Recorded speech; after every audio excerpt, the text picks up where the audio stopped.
Untamed is going to be untamed. It's going to be a little crazy. I want to talk to my people. I want to talk to my brothers and sisters. We can have grace and humility in how we interact with other people. Oh, hot dog, look at you. And nobody talked about what's really happening. And let's have conversations about what truth is.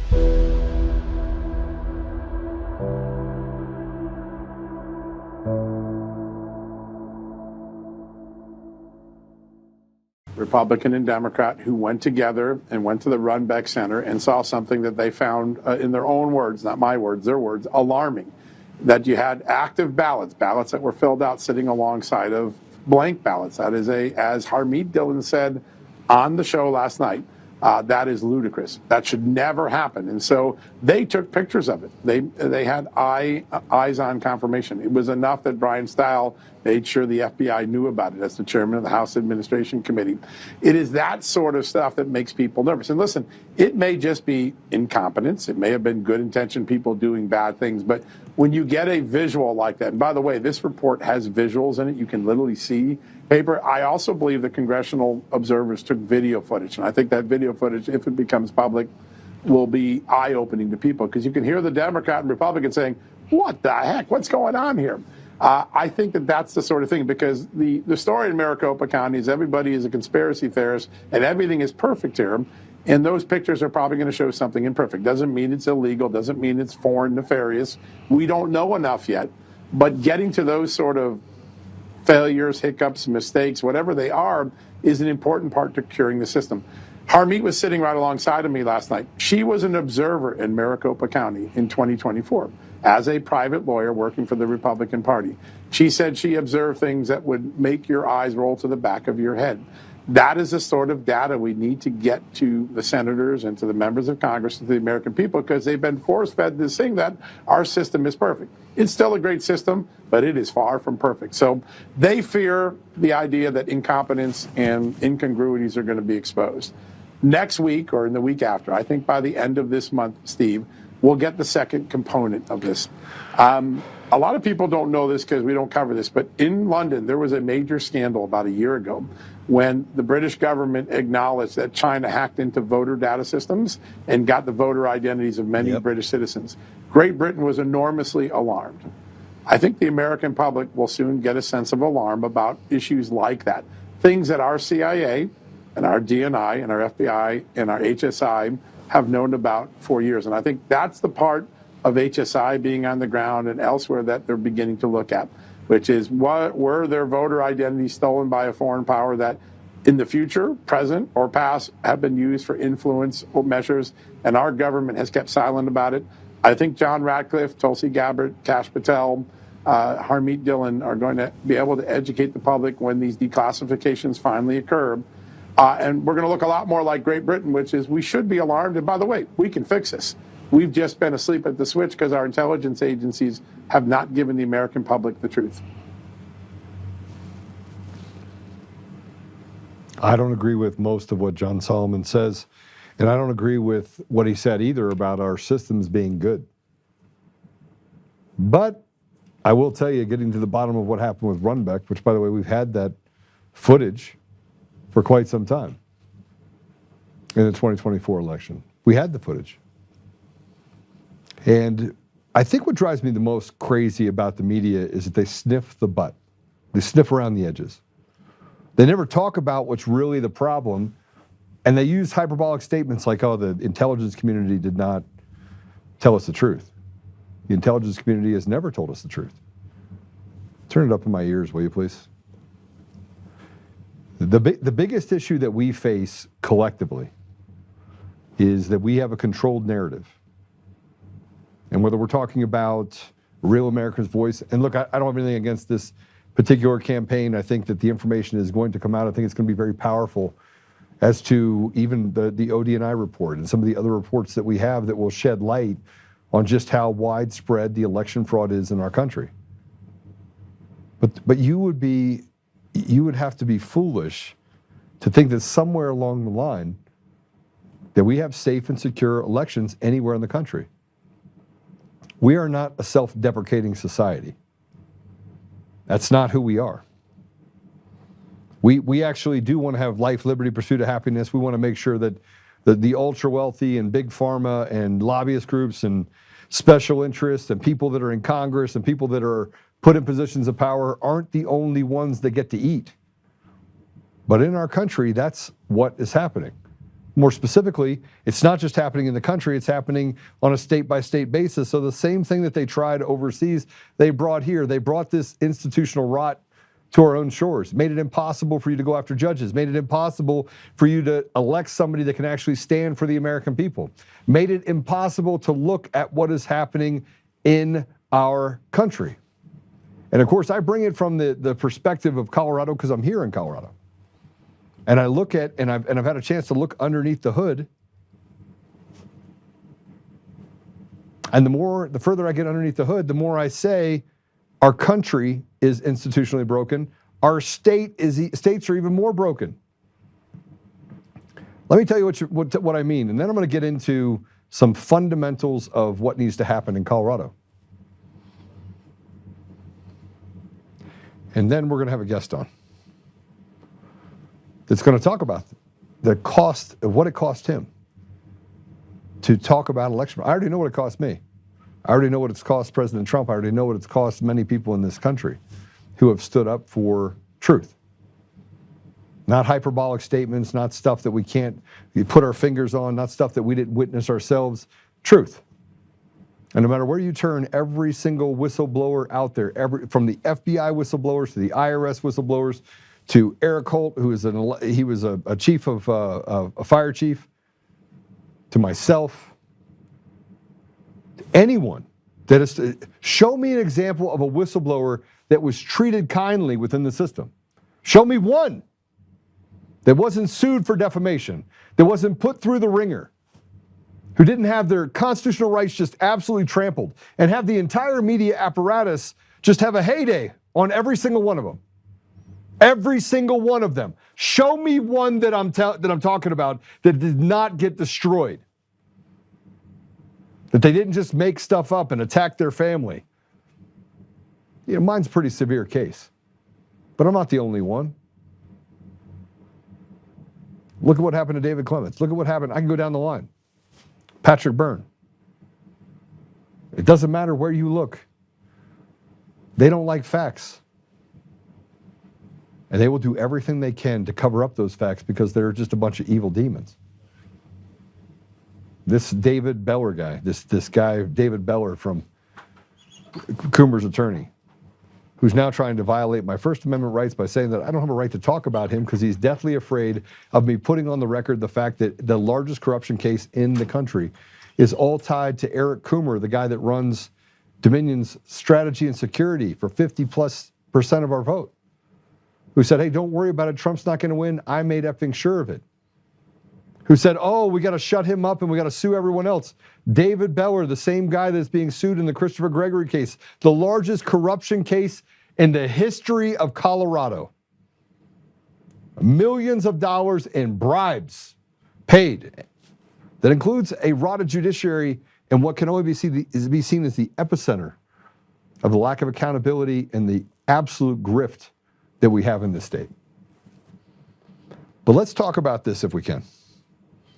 Let's talk about this individual state, the state of Washington. You are not going to believe this. Play it. There are 51 yeas, 46 nays, one excuse. Having received a constitutional majority, both substitute Senate Bill 6346, as amended by the House, is declared. The House approved a controversial income tax bill Tuesday. Democrats can be seen celebrating, Republicans packing their things, exhausted. The debate over this bill was a marathon, stretching for more than 24 hours overnight. The bill would impose a 9.9% income tax on households earning more than $1 million annually. The latest version of the legislation includes expanded tax breaks for small businesses and low-income families. Less than 1% of Washington's population would be impacted by the new tax. Governor Bob Ferguson says he looks forward to signing it. He says it sends significant dollars back to Washington families and small businesses, expanding the working families' tax credit, and saving working parents money, funding free breakfast and lunch for all Washington K through 12 students.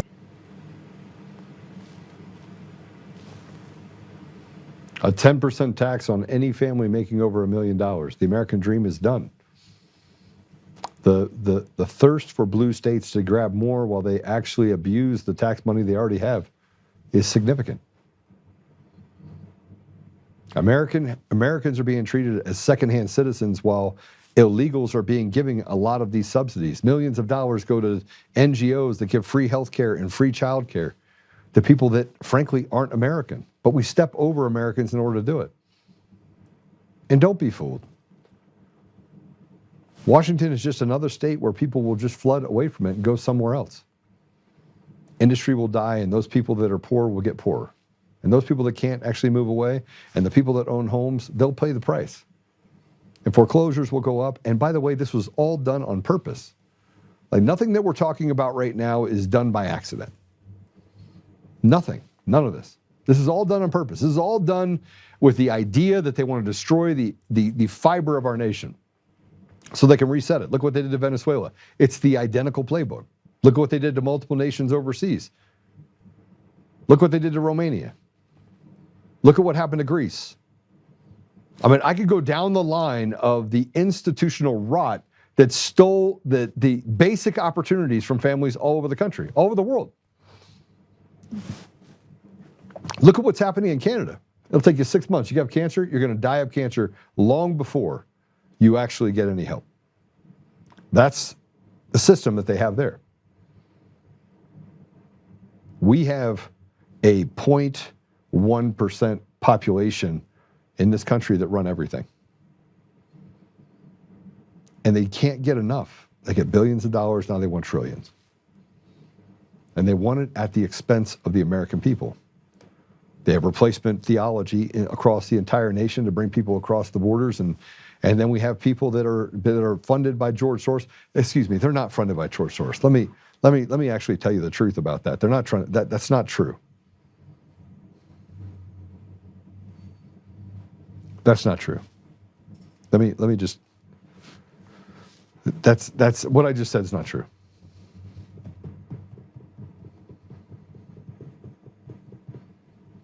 We'll come back to it.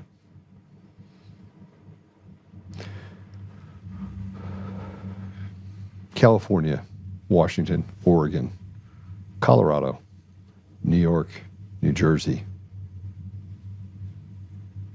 I can walk down the line of all the different states that are run by Democrats, and people are leaving in droves. And mathematically speaking, if any of you do the math, it doesn't add up to these places being blue.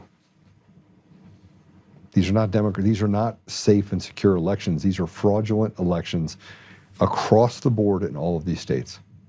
All of these states have a lot of things in common. You don't need an ID to vote. The voter rolls are absolutely rotted. They're fighting the federal government getting access to those rolls. They use machines that are run by a guy that for the last 15 years, up till 2020, was the guy that was the chief architect of all the systems, who then lied and said he wasn't. His name is Erik.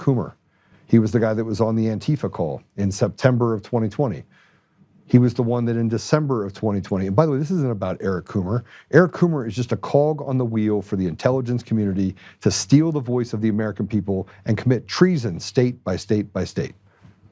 And it was Clint Curtis in 2004 that blew the whistle to Congress and said they asked me, Congressman Feely asked me to write a program and paid a company, by the way, that was a Chinese company to create a voting system that could withstand any public scrutiny, that you couldn't see that votes were being flipped. But see, they needed a different part of the apparatus, and this is where system architecture becomes really important. They needed to have someone like that they could stand up, like Alex Halderman from Michigan, with all the credentials of being a doctor and being a professor, and say, oh, I can manipulate this machine with a ballpoint pen, which he really couldn't. There's more hyperbolic information that, as you got deeper into it, didn't talk about the frame infrastructure of that particular system, Dominion. In the curling argument down in Georgia, which happened in 2019 prior to the 2020 election, there were depositions that were made. One of them was done by Erik Schumer, another one by Alex Halderman.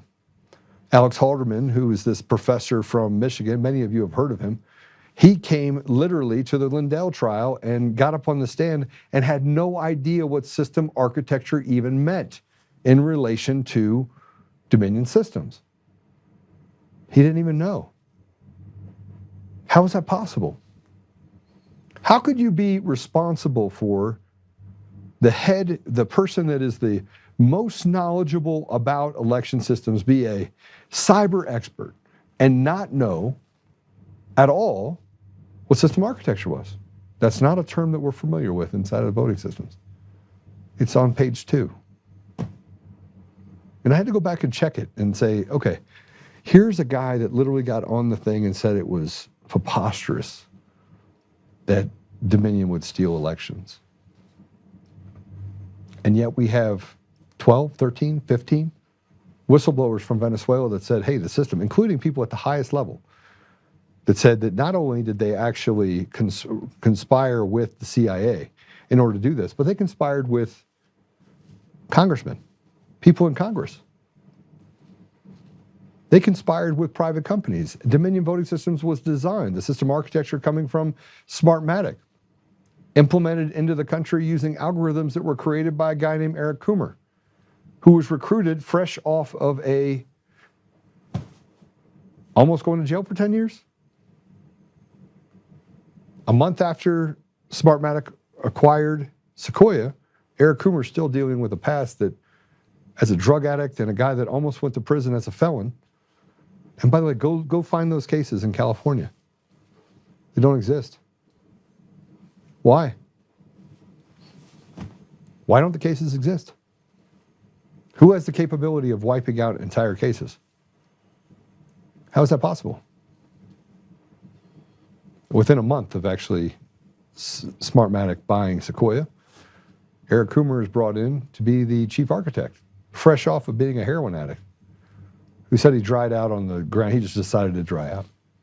Couldn't have passed a McDonald's background check, but we're going to hand him the keys to 17 states and the District of Columbia. That was the pick for Smartmatic.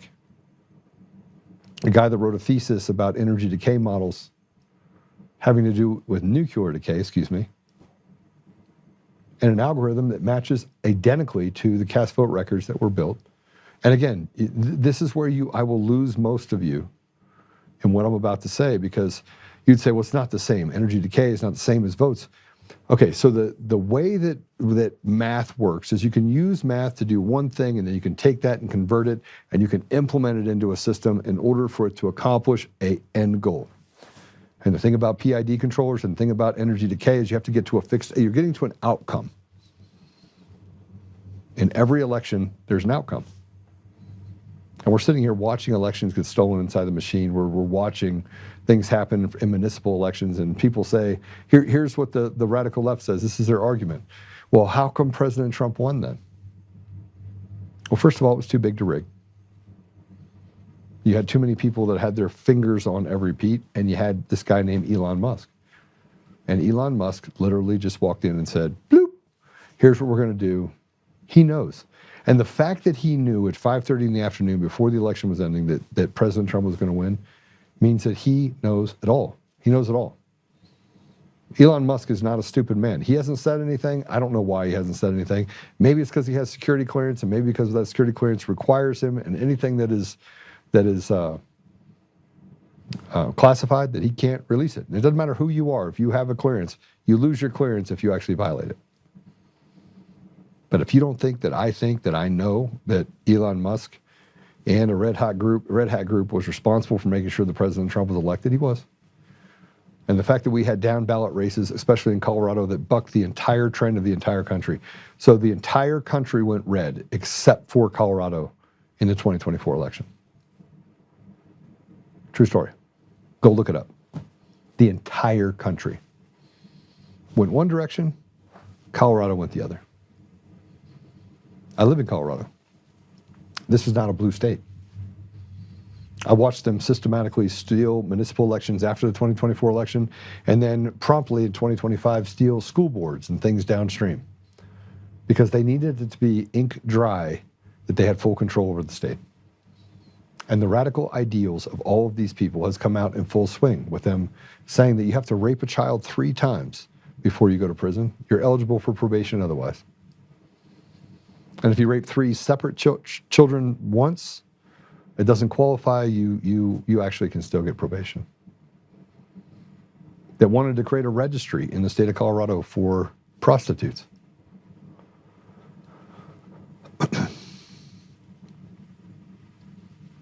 We are in real trouble in this country because we are captured.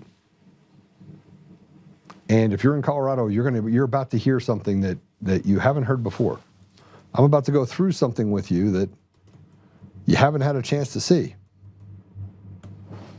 And that is, I can tell you exactly what is wrong in the state of Colorado. I've been compiling a list and going through all the list of all the things that people are concerned with.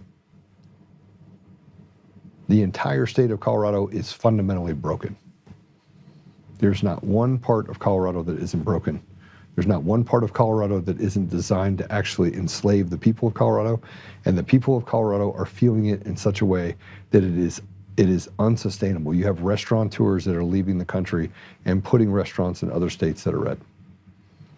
And I had a conversation with 3 or 4 business owners today, and they all said the same thing. Joe, we can't run away from it because we can't get to the bottom of the election systems. One of those people 3 years ago told me I was nuts when I was talking about elections.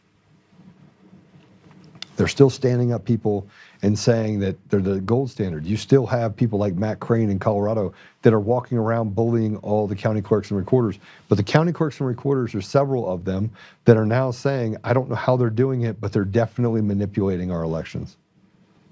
That's in Colorado. The SAVE Act would go a long way in giving the people of Colorado some peace, because the county clerks and recorders are like, listen, I'm just going to follow the rules. And the fear is across the nation that if you hem up mail-in ballots and you hem up the ID laws and clean voter rolls, if you hem up those 2 things, it becomes much more obvious the theft that they actually create. Much more obvious. You're still going to be able to get to the bottom of the machines. You're still going to be able to look at all those things, but it's an obvious deal. Putting people who can watch every precinct and just say, okay, this is how many people walked in and voted. Can you still cheat? Yes, you can. But it takes the pressure off the county clerks and recorders and puts the pressure back on the people that have been stealing the voice of the people for a long time. And this entire country turns so bright red that it creates a different problem. How many of the judges should we throw out? And how many elections in our state have been stolen for the last 20 years? See, this is the dilemma that we face. We face this radical regime losing power. And so then those radical regime members selfishly go to the people that are on our side, like Senator Thune, and say, you better vote for us and we'll give you a boatload of cash and we'll do things for you. And we'll fund your campaign and we'll drop $10 million in this and $3 million in this, and your daughter needs this and your son needs this. And if you don't play ball, like what happened in Georgia, we'll just blow up your daughter's boyfriend on the road. That happened in Georgia.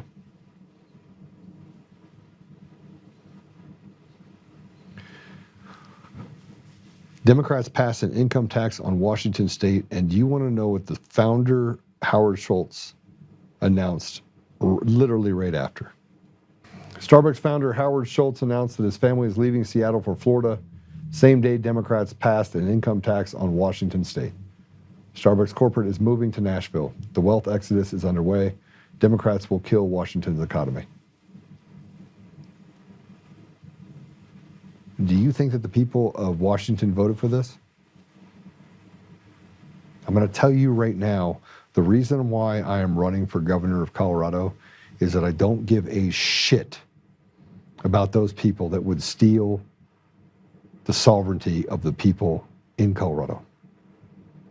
I don't care who you are. I don't care if your name is George Soros. I don't care if it's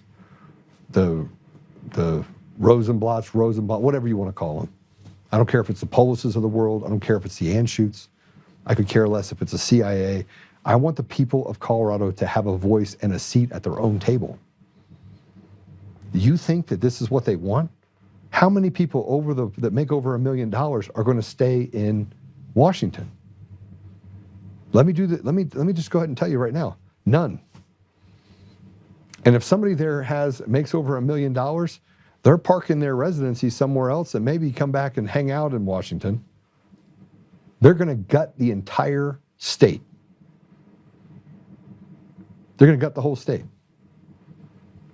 Their thirst for more taxes and not being good stewards of the money that they've been given and saying, oh, by the way, we're going to give K through 12 school kids free lunches. You know that's not the case. You know the pennies on the dollar, the scraps get to the people. The rest of it is stuck into NGOs and entitlement buckets that are then handed out and doled out to their friends. And God forbid any of those friends actually make over $1 million. They won't, because they'll make sure that when they file their taxes, it's all expensed out. This is what we have. This is what we have in nearly every state in our country because of stolen elections. Colorado is a cesspool. It's not even recognizable. Let me just talk to you a little bit about Colorado, can I?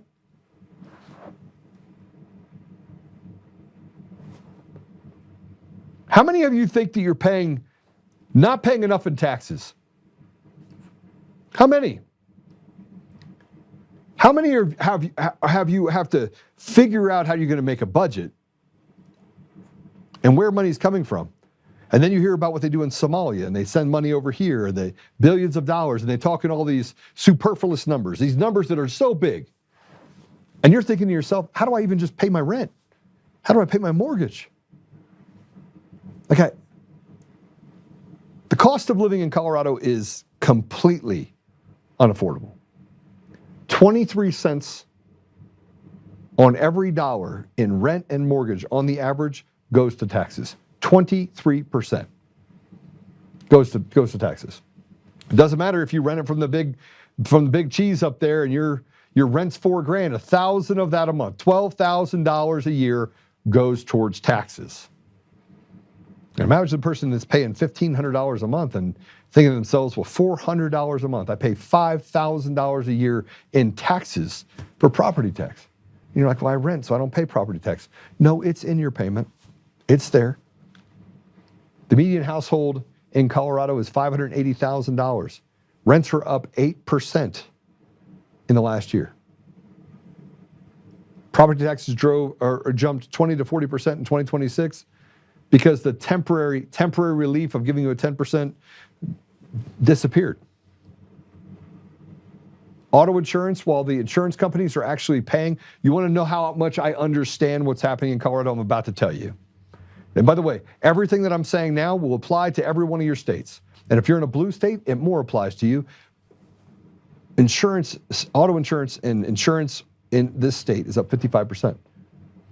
Now, if you actually go and check out the dividends that were paid on insurance companies, they passed out over $3.5 billion in dividends. $3.5 billion in a quarter. Utilities, gas, and just it doesn't work for families. People are paying $500, $800, $1,000 a month just to natural gas. And that doesn't even count the fact that the government has come down and said, we're going to get rid of natural gas and make it more difficult for you and drive more through the electric grid, which puts more pressure on the fact that, oh, I forgot about that. They're getting ready to close a coal plant. But they will suck up farmers' land and the ability to make food here, buy it from Ukraine while putting up mass numbers of solar panels. Which, by the way, if you don't know anything about Colorado, we have lots and lots and lots and lots of hailstorms. So solar panels just doesn't work. It doesn't pencil. Neither does the wind farms that they put out there that right now is at the end of its life cycle 20 or 30 years later, and they're asking for subsidies in the $1 to $3 billion range from the state of Colorado just this year. And you know they'll probably get it. You want to know why? Because rules are for thee and they're not for me. The net out migration right now is nearly 5.5%. Childcare cost in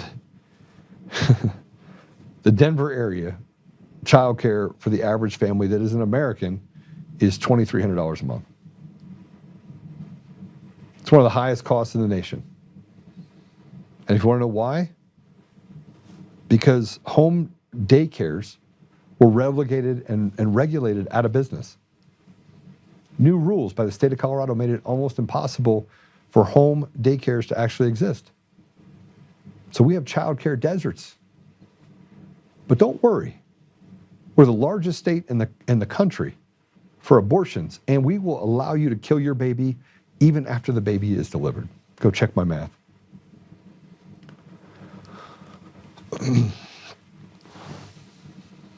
A bag of groceries will cost you about $200. A bag, one bag of brown bag, $200. We went and did a study. I described one piece of meat and walked through a thing, and I just filled one bag, and it was $230 for one bag. Your paycheck disappears before you even leave the store. Food insecurity, 1 in 8 households literally cannot feed their family 3 meals a day. And if you want to know about inflation, we're in the top 3 states in the country, go check my math, of inflation. At the same time, crime is at an all-time high. Department of Corrections is failing miserably. There's no ability. Do we have our guest here? I'm gonna bring Erik in. Erik can listen to me kind of rant for a little bit, but I want him to be on here while I go through this, because maybe he could give us some insight when I'm done going through it. Erik, welcome to the show. You're muted, brother. You're muted. All right, you got me. How you doing, brother? Gotcha. So I just got some housekeeping. I want to talk about what's happening in Colorado. So I'll get your thoughts on it. But how long have you been listening to what I'm saying so far? Since the show began, I've been on. Oh, geez, I'm sorry. Apologies. I didn't know you were there the whole time. Bad on my part. The things that I'm talking about, are they, do you feel it? Do you see it? I mean, is what I'm saying wrong? No, not at all. I mean, you started with Colorado is not a blue state. And I tell that to everybody I know, man. It is not a blue state. It is controlled by a certain group of people that want to rape you of your money, plain and simple, and your rights. And the rape you of your rights is even bigger. I'm going to go through stuff with Colorado. I'm just going to run through this stuff real quick because I've been studying the bills and I've been studying kind of what the problems are and what people are seeing. I've been listening to people in the community, and I've been saying, okay, how do we develop a plan? How do we come back from this, Erik? How do we come back from something so rotted? I mean, you uncovered election fraud that was so blatantly, it was so obvious that you would have had to have given the benefit of the doubt to someone 3 states over with a separate video and say that this is they would have to have like been watching cartoons and not seen it, not to prosecute these people. Am I wrong? No, I mean, that's the entire platform I have is, you know what, when the system fails, why don't we just let people make their own mind up and show it to them? And that's what I've been doing for the last year. And anybody that sees it, it's so cut and dry, Joe. It's so easy. And you've been fighting this for years. Cost you your job. It's cost me everything: my home, my job, my kids, place they grew up. We've had to move. I mean, it has torn apart my life in ways. But you were a whistleblower, Erik. They should have been able to protect you. Yeah, you'd think, right? Yeah. So how do you feel about that?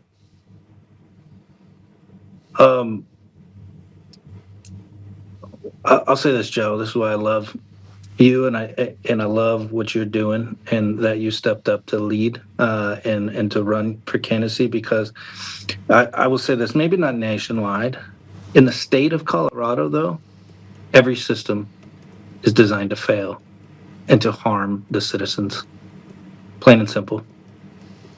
At every level, which I went through every level, from local law enforcement to the court system to the state, to the feds, and I have gotten nothing. The only thing that changed the game was people like you helping me share my story and putting it out there for people to see, because I have nothing to hide. So I just put it on the internet, and holy cow, we've created a movement.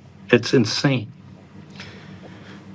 Erik, I want to take a minute and I want to go through some of this stuff that I've been kind of compiling, and I've done a pretty good job of doing it, frankly.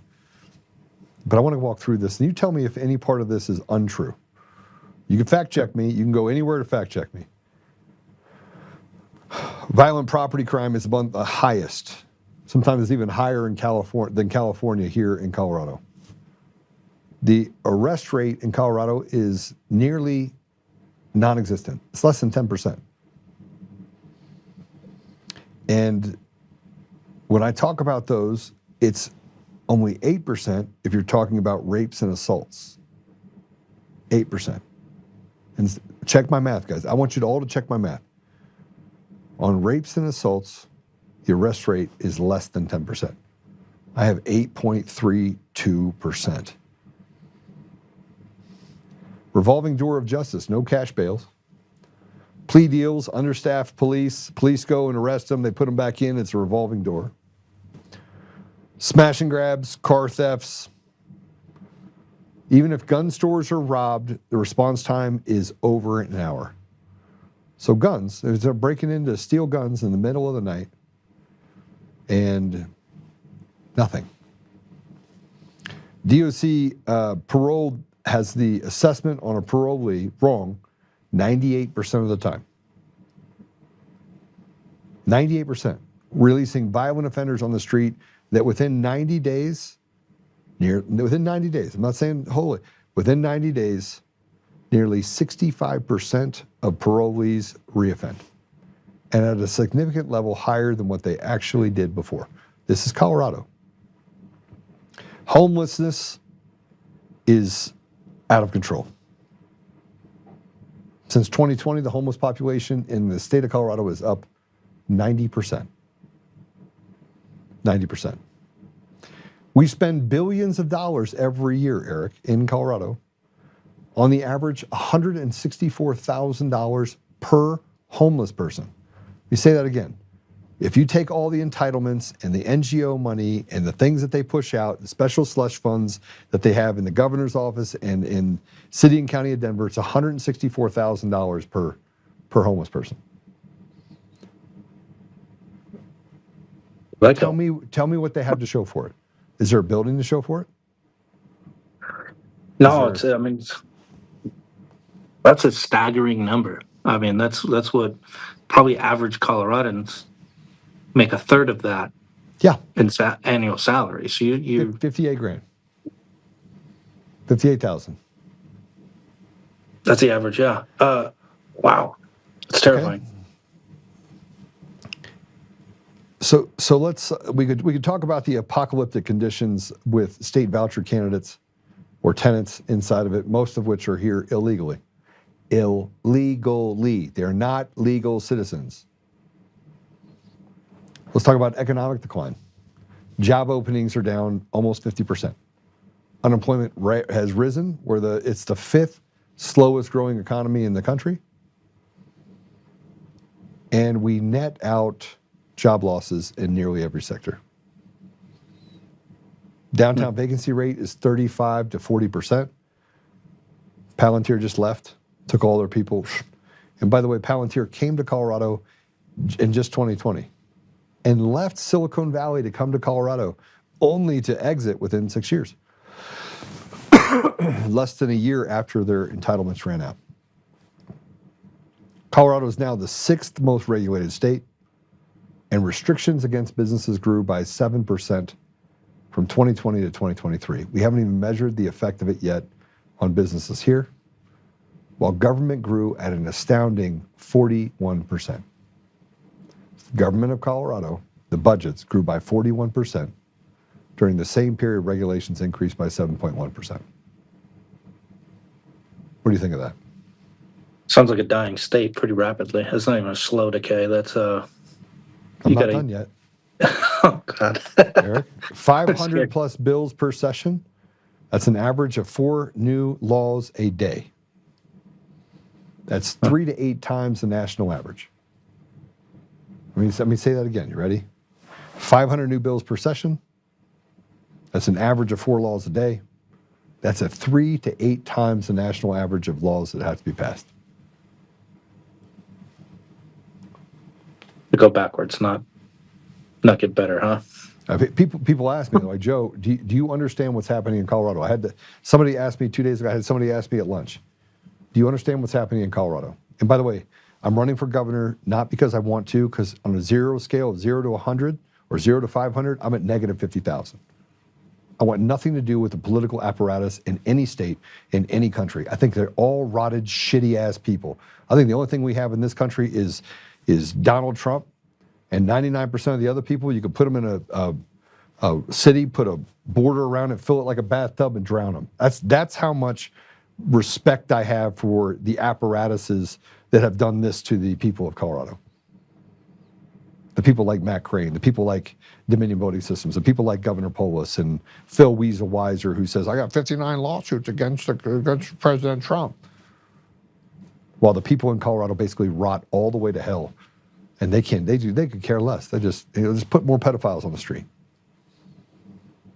Am I wrong, Erik? No, I mean, and I think, from the day I met you, I've been bugging you to run for governor. So I will attest that for Yes, you have. a year, you said, I want nothing to do with that. And even, through support behind other people running until it was just, this is one of the things I respect, Joe, is you know what, the job's got to get done. And I guess, F it, Joe's the guy, so he's going to step up. But I will attest that you didn't want to. Yeah. How about small businesses? You think they're doing well in Colorado? Oh, no, I mean, every small business owner I know you're down to like living off a minimum wage and you're supposed to be an entrepreneur growing, it's crazy. I talk about deserts a lot, opportunity deserts, food deserts, education deserts. Well, let's add entrepreneurial desert to the deal.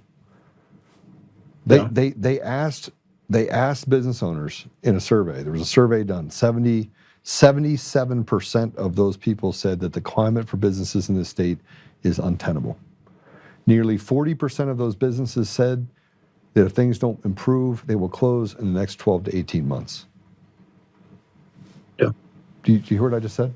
41%? I mean, what are we supposed to, we're going to live on subsidies to things like Chick-fil-A and Cane's? Well, that's of the businesses that survived through COVID, right? Is Colorado now worse than COVID restrictions were on restaurants and mom and pop shops? Because it sounds like it. We're going to talk to you about election fraud. I'm going to keep you on the whole time, by the way. So we got a lot to talk about. I'm free. But I want to. I don't want to give you. I want to say that there is hope. There's this guy Joe Oltmann that's running for governor. I heard he's a real hard ass. And I heard that he really just cares about nothing but the people, and he doesn't give a shit what special interests or lobbyists or the CIA or anybody else. None of those guys. We don't care about any of those people. What we care about is the people of Colorado, right? So I heard he's running. So there is hope. There is absolute hope, Erik. I just want you to know there's hope that you can come back to Colorado, and we're going to set things straight. Yeah, if I could ad-lib a minute. I told you I want to bring you something this weekend while I'm back out there. I'm going to tell you what that is because of why it matters to me. You mentioned Donald Trump and what a pulse change it is on our country. And so I was able to, on auction, that is a certified auction, obtain the flag that was flown at the U.S. Capitol for his inauguration of this term. And I want to bring that to you, Joe, and give it to you because the day that you win governor, I want you to fly that over the Colorado Capitol as a sign that Colorado has been saved. And I am confident that you will do that. Wow.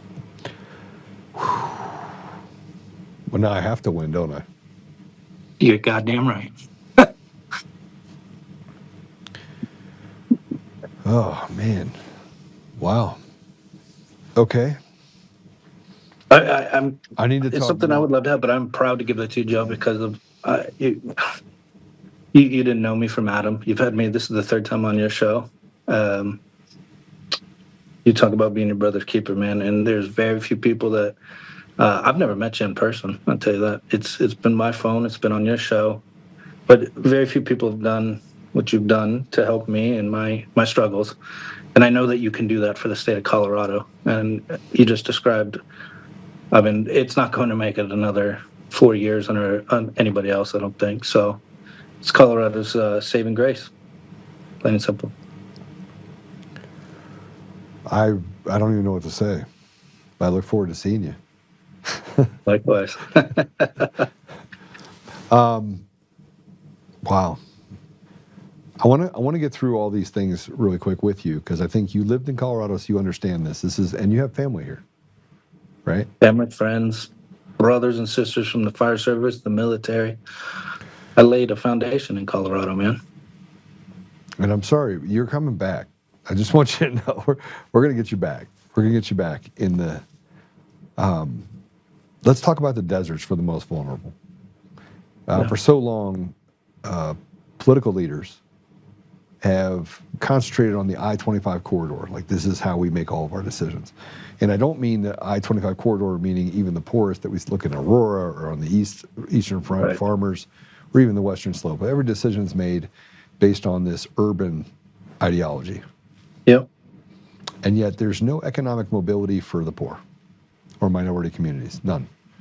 If you're an American and you're a black American in the state of Colorado, you have less chance, you have a bigger chance of winning the lottery than you do of creating an economically advantaged environment for yourself.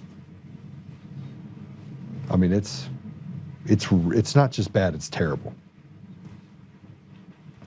The job market in Colorado is collapsing as we talk. People are abandoning Colorado in droves because there's no economic opportunity. People are leaving here because not only do they have regulations on businesses which drive down salaries, if you can survive here, you're forced into an environment where the tax liability just makes it untenable for you to have that extra that allows for you to breathe. High childcare costs, food costs, failing schools and transportation, rural areas and low-income areas are they're trapped. And some of them are so trapped they can't leave. They can't even afford to leave without putting themselves in a position where they have to, put their family in jeopardy. And then the biggest part of this is because of the fact that we don't have programs out there, we don't have trade schools, we don't have things that downstream affect these young people. We are talking about generational poverty cycles that keep over and over again repeating themselves. And it's not just in Aurora and Denver. This leads to systematically these symptoms of high crime. It leads to high abortion rates. It leads to high health care costs because you have different types of healthcare costs that become necessary. They want to put needles on the street, Narcan, and everything. They want to service the symptom of allowing people to kill themselves slowly. Yeah, because they have to be on the government's tit to live that life. Math proficiency across Colorado, by the way, is 27%. Reading scores are amongst the worst in the nation. We are third from the bottom. And 35% below basic reading levels in some districts, some of the largest districts in Colorado, including the city and county of Denver. You have school scandals and teacher misconduct. You had 39 teachers that were arrested in 2025 for raping or sexual activity with children. 39. And enrollment drop of 10,000 people, 10,000 children in Denver alone in 2025.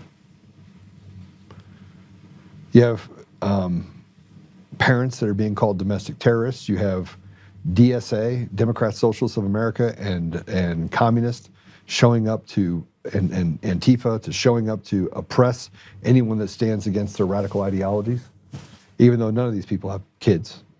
But they show up to school boards so that they can bully people with impunity. We have 25th in spending, but the worst outcomes for our children. And public schools are failing at such a high rate that 20% of the parents are seeking homeschool or online school alternatives to keep their children away from this sick perversion. That's just the school. Now we talk about trade schools. There's a huge demand for them, but they can't find any instructors because they haven't built a system that allows for it to redeem itself. They try to do trade schools like they do regular schools, like retards, right? And we have programs that work, Erik. In the fire world, right? You would have people that come in that would help out, wouldn't you? Wouldn't you have people that came out and helped out? Yeah. You don't learn a job without somebody instructing you on the basics. But you learn on the job. Like you have programs where you learn on the job. So in these trade schools, they basically have them, they haven't built a system. They could build trade schools that actually have plumbers and electricians and everyone else that advertise like a business. Take the apprentice out. It's done at a half rate. You have it in schools, by the way. It's not difficult. You have it in schools like for dentistry. You can go in and go to Anschutz school or whatever these schools that are out there, and then get dentistry for a fraction of the cost. But you have a student that's doing it.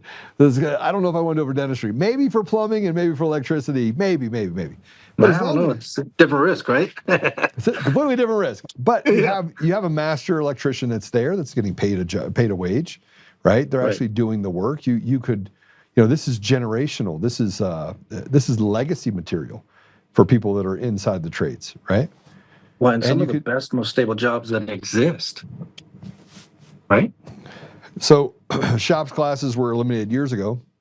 So now they have these schools that they build, and they throttle the ability to learn in those schools. And if you don't have shop classes and you don't have the ability to have these apprentice programs or trade schools, then you have to subsidize it with for-profit schools. So then you have the same problem that you have on the education side. You have someone that graduates from ITT or one of these places with $120,000 in debt. Oh. And in Colorado alone, for every 5 people that retire from a trade, they're only replaced by 2 people, because they've throttled the ability for kids to get access to that opportunity. And these deserts mostly exist in mostly urban environments. Oh, call a plumber or call an electrician and say, hey, I need a repair tonight. It used to be that they would come out and do that, maybe charge you a fee. You couldn't get a plumber. If you went through Google right now and asked, you needed one today, you wouldn't get one out. There's just not enough of them. There's not enough. I haven't even started talking about infrastructure. We have elitist tollways. In other words, if you're wealthy, you drive on the left. Pay $5, get home 30 minutes early. Yeah, if you can't afford that, you're a single mom, you got to sit in line, because we have turned our roadways into tax havens. That are foreign owned, mind you. Oh, that money goes to a foreign company. Let's talk about that. A foreign company over in Australia for $470. Other companies like Belgium and others that participate in these private equity firms come in and say, oh, we're going to build a roadway to Colorado Springs. Now, they originally came out and said it wouldn't be a tollway or be a tollway for a short period of time, and it never is a short period of time.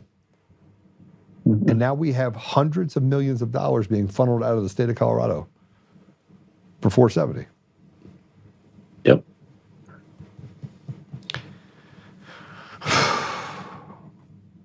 You've developed an elitist tollway where you basically are punishing the poorest among us. And what roads we do have that aren't tollways, man, Erik, be glad wherever you are that you're there, because it's awful in Colorado. Potholes are everywhere. The Front Range, the roads are some of the worst I've seen. And we try to focus on that because you pop a tire and it happens nearly every day. But help me, Erik. I had a friend that used to drive between Colorado and Kansas all the time. They said, it was one of my favorite jokes, but I said, I love hitting Kansas because I get Republican roads. There's no potholes. You can go 70. But man, in Colorado, infrastructure is so far out of date right now. It's scary. It's terrifying. But I've never considered what you just said, Joe, as a really good thinking point of, imagine, I fly in this weekend. If I didn't take 470, I got to go down to the Springs, and I got to go. Was it 225. 225 to? I mean, that's an hour's difference. If I had to do that every day, that's less time with my kids. That's less love and education with my children. It's more time away working to pay taxes. I mean, yeah, that is such a strong point that is overlooked. From DIA to Colorado, from DIA to I-25 on 470 costs you $8 each way. Now just imagine that you live off of that road and you have to take Arapahoe Road all the way down because you can't afford to pay that $8 a day. So let's just say you work 20 hours a week, it's $160 more just in tolls a month that go to the government that they then send over to a foreign private equity firm for those roads. A day's work at the end of the month just to drive to and fro. Yeah. Wow. That's just two. Fro is another 160. Right? So now you're talking $320 that you have to pay in tollways if you worked out there or worked close or lived close to there and you tried to get around it by going back roads. $320 a month. Oh man, what I could do with to drive on a road. Yeah. We haven't started talking about gas prices. We haven't even started talking about the gas tax that's supposed to pay for our roadways. I mean, look, Colorado is so fundamentally broken in every way. You look at the water scarcity issue that we have. We haven't negotiated a water contracts in 70 years.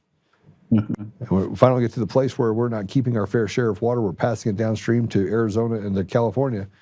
And so there's a water scarcity issue, which is pushing and putting downward pressure on our farmers. And a lot of it has more to do with how we manage that water, not necessarily how much water we have. So my career path now is water, with water rights and all of that. And yeah, man, you're hitting some huge nails. I always think of Americana as the old Chevy commercials, the old heartbeat of America, right? Patriotic in nature, but it's the ag in Colorado, which is 90% of that state, the hunting, the cattlemen, the hay growers, they're going to be droughted out very soon. Yeah. And what are we going to be able to do when you're giving up another 4% of your water? And they're already rationing water to those ranges. You know, let's add in something else for it. You talk about the rural world. And by the way, Erik, everything that I'm telling you about, I didn't become an expert on it overnight. I'm not even an expert on it now. I just know that if I turn off some valves, I can give back some of the ability for people in the urban environment and some of the people in the rural environment to survive. Mm-hmm. Wolves. That's a great idea, right? We needed wolves like we needed a hole in the head. Well, it's the same point. People voting on school stuff aren't having kids in their schools, right? People that voted for wolves don't own land, don't raise cattle. They just think it'd be neat. Yeah, it's cool. I like too many those. werewolves movies. Yeah. Oh, Team Edward or whatever, right? Yeah. So you're talking about this Prop 114 devastated the ranchers. Devastated. And by the way, you're not allowed to shoot them. So you got wolves here, which, by the way, they weren't supposed to come from Canada. They went and grabbed the wolves from Canada, which are these big wildebeest things, brought them down to Colorado, put it in there. They were told that they wouldn't do that, but they did it anyway. And in return, you have ranchers that have uncontrollable breeding grounds for wolves, and they're killing their livestock. And it's already hard for them to survive now. And it's not hard to survive because they're ranchers. It's hard to survive because of the amount of regulation on those ranchers just to be able to survive in their environment. Well, and one of the most economic things that Colorado has is out-of-state hunters coming in and the depredation on the elk population and all that. I mean, if you live in Colorado, every fall you see a flood of out-of-staters paying $500, $600, $700 for the tag just to show up, plus what they bring into the local economy. That was a great idea. Let's bring some timber wolves in from Canada or Alaska. And they were told not to. They were told not to, but they did it anyway because they don't care. Because the people of Colorado are an inconvenience to these radicals that want to take from us what was never theirs. I mean, Eric, I'm not even done. Bro, if I showed you my list of things and stuff as I started doing research, it would blow your mind. I'll just run through a couple more with you just real quick. You have the millions for payouts for that go towards some of these management plans for rural America that are done out of Denver, Colorado, because they know absolutely nothing about what's going on in those areas. We have the Second Amendment infringements. It's like a death by 1,000 cuts. You now have a regulation agency inside the state of Colorado because they believe that the ATF isn't doing their job. Oh, no. They want a regulatory agency in the state of Colorado so they can actually put undue pressure on gun stores and destroy them one by one. And then they say you have to put some blocks on. They absolutely have. Yeah. And they've literally taken away the rights of every person in Colorado when it comes to the Second Amendment right. We have a 14th Amendment issue in the state of Colorado related to the Second Amendment. If you can go to another state and actually protect your family, and you can't in the state of Colorado, that is a undue burden on the people of Colorado to say that you are not constitutionally yoked, you're not equal to other people that are U.S. citizens. And the Constitution is very clear. The right shall not be infringed. But now you have to take a 12-hour class if you want to get a gas-powered semi-auto, so if you can't have an AR-15 or... And they're basically just trying to destroy the industry and take away people. By the way, if people in our community did not want guns, they wouldn't buy them. Right, yeah, it's just a supply and demand thing. It's economics 101, right? Right.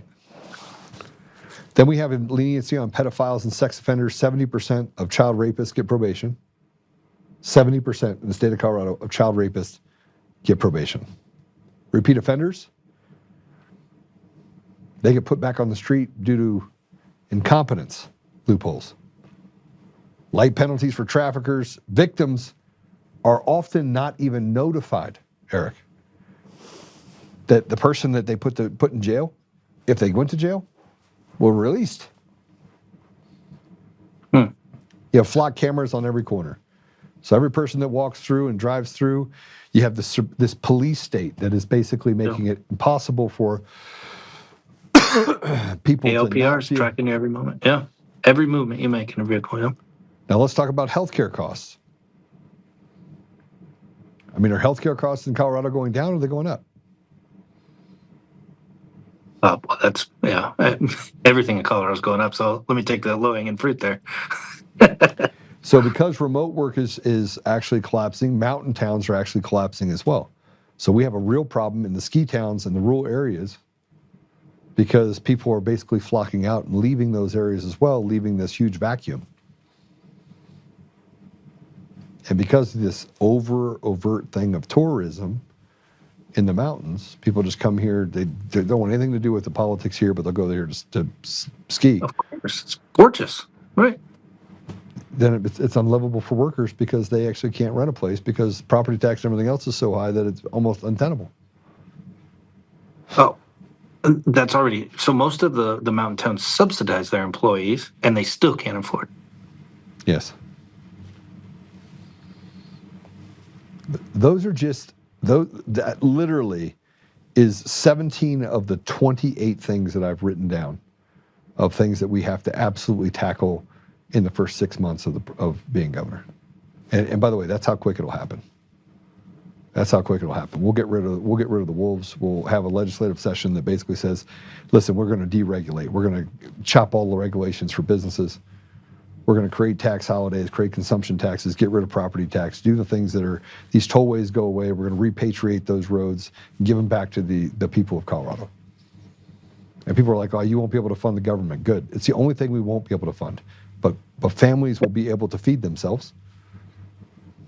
And then the communities will be able to have a community-wide ability to have a seat at the table and be stakeholders when they're talking about the education of their children or they're talking about the criminals that are on the street. And by the way, God forbid we actually go into the Department of Corrections and make it a non-for-profit deal and really concentrate on how we can treat these men and women like women and men, give them access to certain things, and create an environment where they're already there. They're there for years. Make it so that when they graduate from that, whatever that prison system is, they are graduating with a degree in being an electrician, being a plumber, having a job that they can get out and get into, and not being told when you get out, by the way, you can be a call center worker, or maybe if you're lucky, you could dig ditches at 55 years old or 60 years old, which is what they're Well, wasn't prison founded on the idea of rehabilitation? Yeah, but not just where's profits? the rehab? Yeah. Where's the rehabilitation? No, but here's the thing, and they're getting rid of warehouse workers and replacing them with robots. We are creating the perfect storm in our state to turn this into what can only be described as Armageddon. I think it's at the precipice of 4 more years of what is currently happening. Colorado will be a third world country, especially the Denver metro area. This is why I tell people all the time that if you want to get to a place where you can fix the problem, you have to try to fix the problem. Right? You have to address the problem. You have to listen to the people. If we give childcare, if we give childcare, free childcare, and free health care to illegals, we can strip that out of the deal, say that you can go back to whatever you came from, or you can become more, you can survive here, no problem. But we're not going to step over Americans and give you something that we're not willing to give our own people. I don't even know how that is an argument in today's world, but you always say this, and it strikes such a chord. Nobody votes for this. No. Nobody's voting to give away 45 to 55% of my weekly check to the government.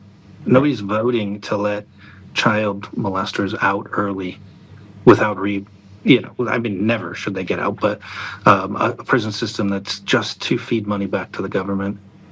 So the more they lock you up, the more money they make. By the way, if we strip opportunities from human beings, then they're probably going to do what it takes to survive, which is probably commit crimes here and there. It's a secular system, and nobody votes for that.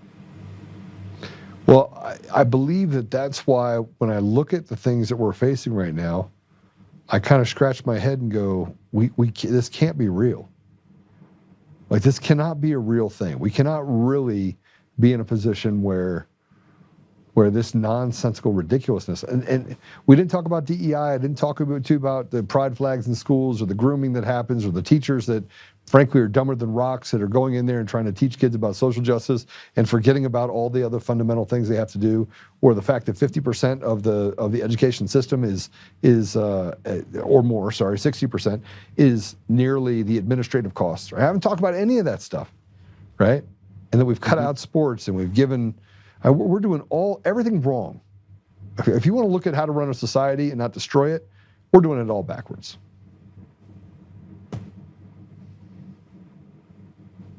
No argument, Joe. I know. I was waiting for you to argue with me, but well, what do you come up with? I mean, it's almost like it makes you want to believe in sim theory or something, right? Like it's all controlled, because who in their right mind wakes up every day and wants to live in that cycle? And yet these people are oblivious to it. People in government, they're retarded. They're controllable, weak, pathetic people who use words like racist, homophobe, hateful. We know hate here. You don't have any hate. And some of them are complicit because they know, and others are just downright retarded and think that this is the way it's supposed to be. Yeah, I didn't know we were going to talk about Jenna, but I'm glad you brought her up. Oh my gosh, pretty terrible, huh? Yeah, talk about disconnected, huh? Yeah, completely disconnected. All right, so I want to go back a little bit. I've gotten to everything that I wanted to talk about, and I just spewed a bunch of stuff on you. I'm going to solve all of those problems in the first 6 months of being governor of Colorado. I believe you. I believe you because it's actually a pretty simple solution. Listen to the people and do what it makes sense.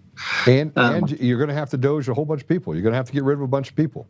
You're going to have to make the largest group of people moving out of the state of Colorado be state of Colorado employees.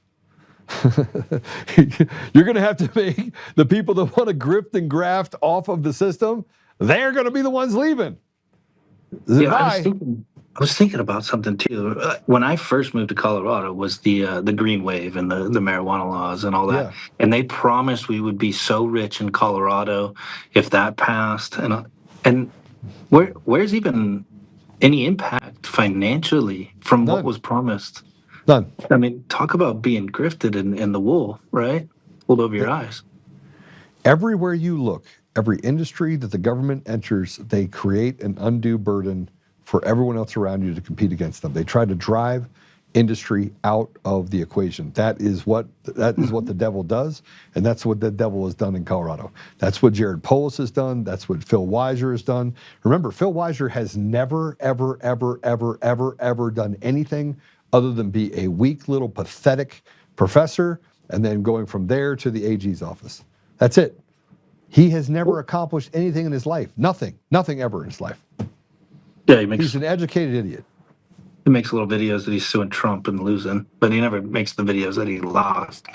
What was the educational number? Because I want to tie that marijuana promise was that we would have the best schools in the nation because Yes. that's where the profits from cannabis would go to. We don't even know where it went. Wait, where did we rank, you said, in education for kids? 25th. Bottom of the list? Yeah. Yeah. Or, okay, No, midway. 25th on spending. We're in the bottom 3 on education. Bottom 3 on education. Well, that was a promise unfulfilled, wasn't it then? Well, what promises have they fulfilled? That's what I'm getting at. Yeah, I mean, sometimes you just gotta remember back a little bit of history of, sometimes they do make it sound really great until you look at reality and what has happened. I've spent so much time digging into what's happening in the state of Colorado that I just wonder how people in government, people in the legislature, they can't see it. Like, how do you not see so holistically what is happening is so broken fundamentally that you can't see it? And we haven't even started talking about the cycles, like the fire cycles you have up in the mountains and because of droughts and because of the lack of rain. I mean, we have some massive headwinds that are going to smack us so hard in the face in the coming years because we're fundamentally not prepared for it. Yeah, well, how do politicians? I mean, I think people are NGOs and such are buying glaucoma. I'll say. How about 160 houses burning in Lafayette, Louisville? Louisville? Yeah. Do you know how impossible that would be? I mean, I know a lot about how the houses burned down and how it spread, but they had zero control over it. This is a neighborhood. Yeah. Well, I told you, Joe, I'm coming back to run Colorado Fire Department. I'll put you statewide in there. agency. You're in the cabinet. Here we go. Come on, put you in Yeah. there. I'm gonna make risk. sure that you sing through that deal, and that you have less tolerance than I do to the stupid. Believe me, I've seen it. People take fire protection very for granted, and what it means to have that service. Almost the same as you turn your faucet on and water comes out, but that's what I'll do for the Joe Oltmann administration of Colorado. Come fix some of that. Hey, listen, don't threaten me with a good time. I love the idea of just diving right in the middle of it. I love the idea. It's right here. Pray, stand, speak, act. By the way, if you guys are wondering, we still have these. We have these back in. I'll have to get you one, by the way. We have these back on the site for honorboundusa.com. You can go there and grab one. I love it. Can we go back in time real quick? And for those people that don't understand your story, can we go back to 2023 when somebody came to you? They came to you and they said, "Okay, go ahead." Well, yeah, I mean, great segue. Great timing, Joe. Right into fire protection. So I was a fire chief out there in Colorado and doing my job by every metric, and the board that supervised me and the community that I served and the firefighters that I led was doing a great job. And detractors. One of them was a Green Beret. Yeah, right? he works for you. Yeah. Patch is my guy, man. You want to talk about just the most dedicated patriot. Patch Patch and I met through another Green Beret, and he lived in the area. And he went to work for me and brought a culture that is just a beautiful gift, right? I'm sure he promotes that culture working for you, which is just a crazy connection that we both know the same guy. But shout out, Patch. I know you'll hear this. I love you, brother. Just doing my job, man. Building a fire department, reducing response times, putting trained people on scene on people's worst day. That was my job. I loved it. I did it well. And all of a sudden, a local election, right? Nobody cares about local elections, Joe. Municipal election, yeah. Yeah. All of a sudden that came up, and it was very contentious because I always love to call them, HOA Karens that know everything and have zero experience doing that can always do something better. Whatever their motivations are, that's what happens locally. I was working from home, responding to calls on the day of the election was held at the fire station. I responded to the fire station because there was a gentleman that needed medical care, and we did a CPR. The LZ was there at the fire station, so we were transporting the guy from his home to a helicopter who went into cardiac arrest. We did CPR. It was a horrible outcome. We couldn't save that guy, but that's something that happens on a pretty normal basis in the firefighting and EMS world. But while I was there, after going and telling this gentleman's family that, he did not make it and their loved one was lost, which is always a tough situation, I go back to retrieve my chief vehicle from the fire station, and a voter comes out and tells me something extremely alarming. And to save the suspense, that was, hey, I just voted. I was walking out. One of the poll watchers left the poll watching table, was on their cell phone, and I overheard that person say, "Did you pay him?" and was getting a vehicle description. "Oh, this is the vehicle pulling in." I said, "Well, that's super alarming. I am the fire chief, not the election official. Let me take you to that person." So I did that.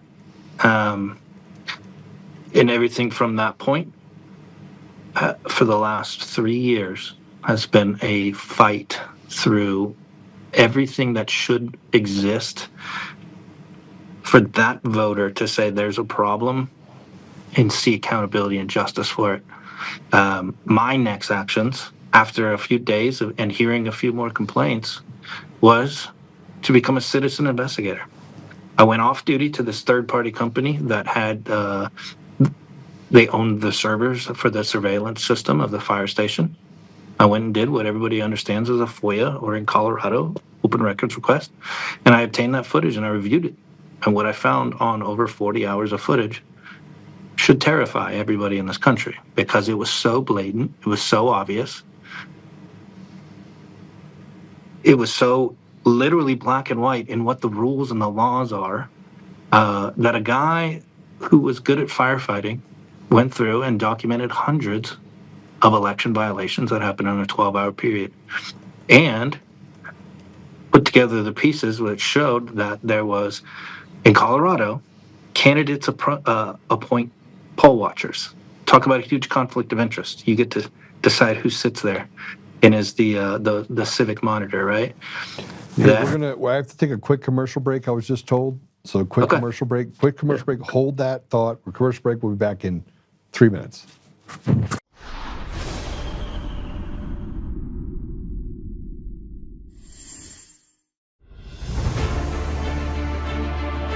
In every thread, in every stitch, Honor-Bound USA weaves the fabric of the American spirit. It's not just apparel, it's a testament to God, family, and country. At Honor-Bound USA, we're a family of patriots who put our faith, family, and America first. When you visit our website, you'll find a line of products that embody our commitment to pray, stand, speak, and act. As the official site for the Untamed podcast, all of our products proclaim speaking the truth with courage. We also have the powerful documentary from Professor David Clements, Let My People Go. Identify yourself as one of the few who are willing to stand for what they believe in. Join the Honor-Bound USA family today.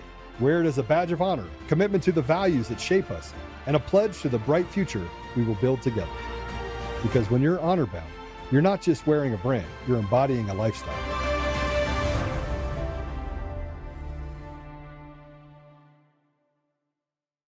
Hi, I'm Joe, Supreme Leader of DCF Guns. What is DCF Guns, you ask? We're the best damn gun store and range in the universe. Do we have guns? We have all the guns. We got small guns. We got big guns. We even have beastly guns. We offer all types of training, and we have 5 ranges across our 3 locations. I'm a good shot. And of course, we have all types of ammo. We even have flamethrowers. Woo! We offer incredible membership opportunities, and members save even more on guns, ammo, and accessories. Come join the DCF family today, where we keep the range hot and the deals hotter.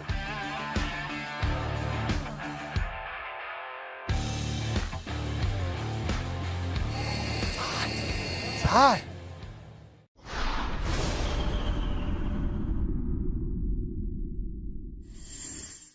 Okay, sorry about that. We are back. I just had an emergency conversation I had to have, which was really good. So, Erik, I'm sorry. I'm sorry to disrupt you. Yeah, way to cut to a commercial where you're doing flamethrowers, brother. Come on, man. I'm telling a fire chief story. You can use a flamethrower if you use it properly. Just make sure you're using it properly. Yeah, on a trained range, right? Oh, man. Got me sweating over here. I have one.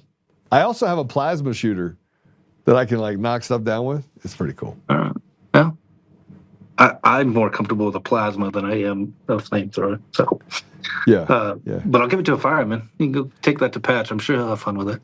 Oh, absolutely. Patch has fun with all sorts of stuff. All right. So you were talking about this the amount of that you got involved in this municipal election, that you uncovered all of this fraud, you took it to the people that needed to see it. Yeah, and actually, just the one correction, I had nothing to do with it, man. Right. Nothing. I wanted nothing to do. I wanted to be a fire chief. But yeah, because I'm a citizen and a citizen first, man, and a patriot, when I heard something, I looked into it. And so I put it all together, took it to the local DA. They opened a criminal investigation. And then nothing but failure of government has taken place for 3 years. And last year, almost to the day, man, it'd be another month or so, it'd be the year anniversary. But after fighting in federal court after getting fired, after having my name just torn apart because I was a whistleblower and having everybody fail, the court issued summary judgment and dismissed my case, to which, again, I was a whistleblower. I didn't do anything wrong. I didn't commit any crimes. I got out of desperation, man. I started Justice for Holt on Facebook and X. And I mean, you guys can go back to my old videos, but very clunky, like me walking around with my cell phone in the backyard, telling my story 10 minutes at a time. And I mean, talk about a therapeutic process, but as I dug into it, I had an attorney up until that point, and that after like $150,000 of money in his pocket already, lost on summary judgment, and said, if you want to fight this, you can win, but it'll cost you 50 grand, and I need that now. And I said, I live in a camper across the country with my 2 daughters and girlfriend. You've taken every penny I have. You can't just file this paperwork for me. You want to talk about desperation, man? Literally, I'm living in my stepdad's backyard in a camper. After being a local fire chief, I owned a 3,200 square foot cabin on 8 acres with my own, creek that ran through, and had just a great life. And because you I were was a whistleblower that was just trying to take care of it. We talked about this right at the very beginning. I said, name me one whistleblower that uncovers systemic fraud and or corruption or crimes that were committed that was not treated the way you were treated. I was treated the way you were treated. You were treated the way you were treated. Oh, I'm sure when people started to hear your story, I'm a nobody. You had some clout and fame in the world already before. I came from a nobody in a small mountain town. I was just a guy that liked to help people in my community. I played football with gang members and hung out with cool people and built stuff and served the Lord. I had a bunch of businesses. That was it. That's my claim to fame, is that I was a business guy. Well, I mean, nobody would have known who I was, right? I would have. You knew Patch, so I would have eventually known you. We would have crossed paths, I guess. But since I started doing this, man, I get messages every other day at least of like, this is what happens. And people love my journey because I was a nobody. You know, I mean, in local, I'm proud of who I am. I don't believe in veteran. nobodies, but Yeah. I lived a good life. I was a veteran. I rose to the ranks, became a fire chief, right? Like, I lived the American dream. But nobody on social media would have known who I was. And I just, out of desperation, man, and I tell this story, I was sitting after hearing that I lost my case at the dinner table, and I couldn't hear my two teenage girls screaming, yelling, and laughing and joking because I was just in this despair moment. And I looked at them and I said, there's no fucking way they'll see me quit. I don't care what it takes. And so after dinner, I started reading case law, man, and I went pro se in the 10th Circuit Court of Appeals through all the briefs.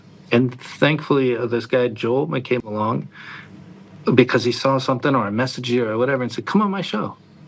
And through that show, he connected me to Grant, the attorney. I talked to him. He gave me some guidance. He got me in touch with Will Trackman, who is an attorney on Mountain States Legal Foundation. And I spilled my guts out to them. And they said, we got you. And they took me on. And now, a year later, man, I just last night I did 2 million views on my content in the last 90 days, which for a guy like me is something that I never thought was even something I'd think about. And all I do is show the evidence that the DA, which we on the last time I was on here exposed why, did not Michael prosecute. Yeah. Didn't want to say his name because I don't want to give him any attention. But well, the problem is he's running for AG. So here's a guy that says he's a Republican running for AG that's standing in the way of free and fair elections and is letting criminals get away with stuff while you lost your job. Yeah, and you know what? It was on the last episode, so people could search Erik Holt on your. We played that phone call with the DA, that they could not find anything to prosecute and that I needed to just basically go away. Since then, Joe, I did a FOIA that took 4 months for them to give, or a Quora, but same thing. And guess what I find? They dismissed my case at the DA's office 3 days after the people that retaliated against me hired an attorney. That attorney's son, happened to work at the DA's office. Never been in the case file at all. 3 days after his dad becomes defense counsel, he ends the criminal investigation. I go back in, and I wanted all communications. And you know what I found, Joe? They notified me August 1st, 2023, that they were closing the criminal investigation. I immediately turned around and asked for the case file. They go through their internal emails. You can see that, of reviewing, as they should. Mm-hmm. And then out of nowhere, hey, send this over to Vaughn and DeMuro Law, who just happens to be, the chief deputy district attorney's dad's law firm, and is at the moment answering a federal complaint for First Amendment retaliation. And they gave them exclusive access by emailing them the investigation files 2 weeks before the whistleblower who actually requested the file. And that is not somebody I will vote for. I'm sorry. If you run an office like that, no, I won't vote for you. That's exactly what's wrong with the state of Colorado. All the things that I just talked about are all happening because of feckless cowards that sit in positions of trust and authority. And you'll notice that I didn't say anything about Democrat or Republican. I actually don't give a shit if you're a purple dinosaur. Mm-hmm. I could care less. I care what's here, man. I have people in my company who are Democrats. I have people who are gay. I have people that are straight. I have people that are from every walk of life that work inside my company. I had a cross-dresser that worked for DCF Guns. Don't ask. I don't even know. I might buy a gun from them just for fun. I don't know. And people used to get mad at me, like, why'd you hire that guy? I was like, he didn't dress like that for the interview. Like, I didn't know. But he showed up as a cross-dresser for one of the events, and I'm like, what in the... I look at Josh, I go, what the hell's going on here? I feel like I just got bait and switched. Yeah, this You've is been like punked. I totally got punked. But I want to clear one thing up, Joe. Yeah. It wasn't Michael Allen that ended it. I want to be very clear on that, crystal clear. Michael Allen was made aware of it and did nothing, and has since blackballed even answering me. He is the elected top dog at that DA's office. He is not the one that had the conflict of interest. He sees everything, though. But he was given the opportunity to rectify it and did not. And that's where it is. That's true honesty, and it's all out there. I put it out there. I got nothing to hide. So what do we have going on right now? There's some stuff that's happening. So let's give an update to everyone on what is happening right now. Man, this is a huge week. So after losing my case, I appealed pro se to the 10th Circuit Court of Appeals. Filed briefs, did all this stuff. Tuesday, March 17th, let the luck of the Irish be with me, baby. We have oral arguments. Mountain States Legal Foundation will be doing oral arguments in my case on facts they can't hide anymore, right? Recent court precedents, which looks like controlling precedent. I'm not an attorney. However, the confidence is high to win that appeal.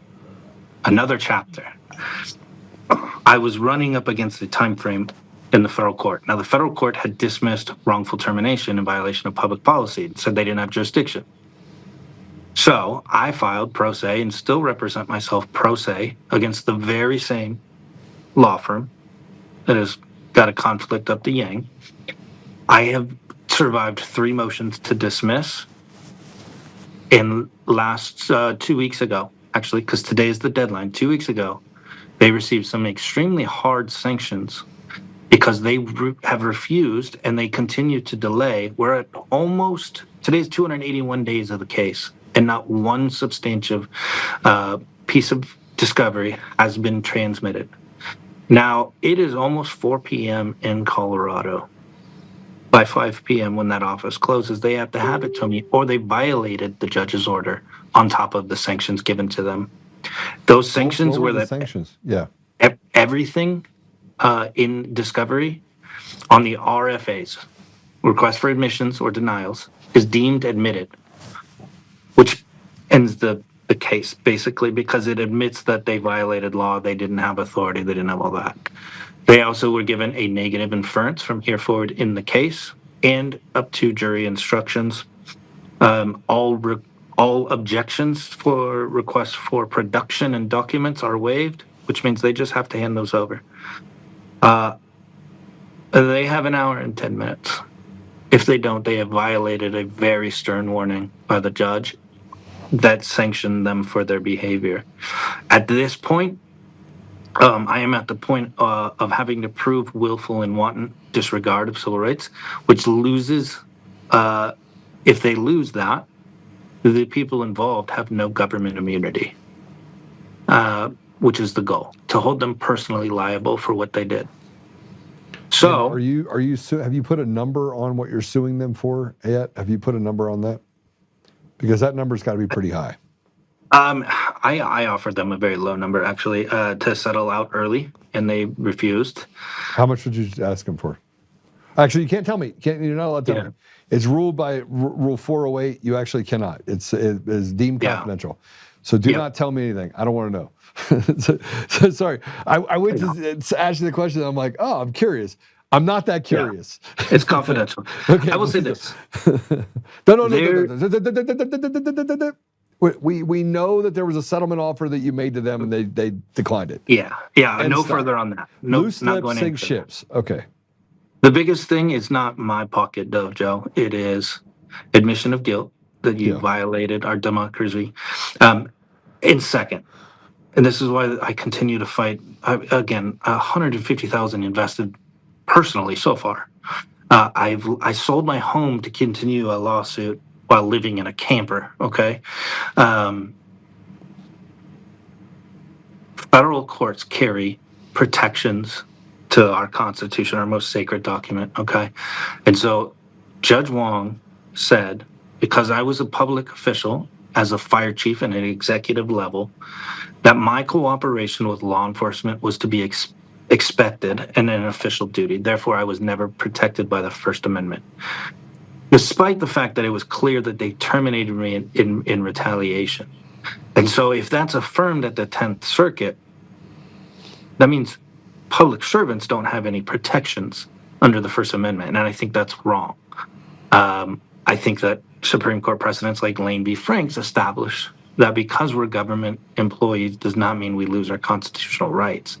And oftentimes, the people that expose corruptions are high-ranking officials because they have access to uncover that.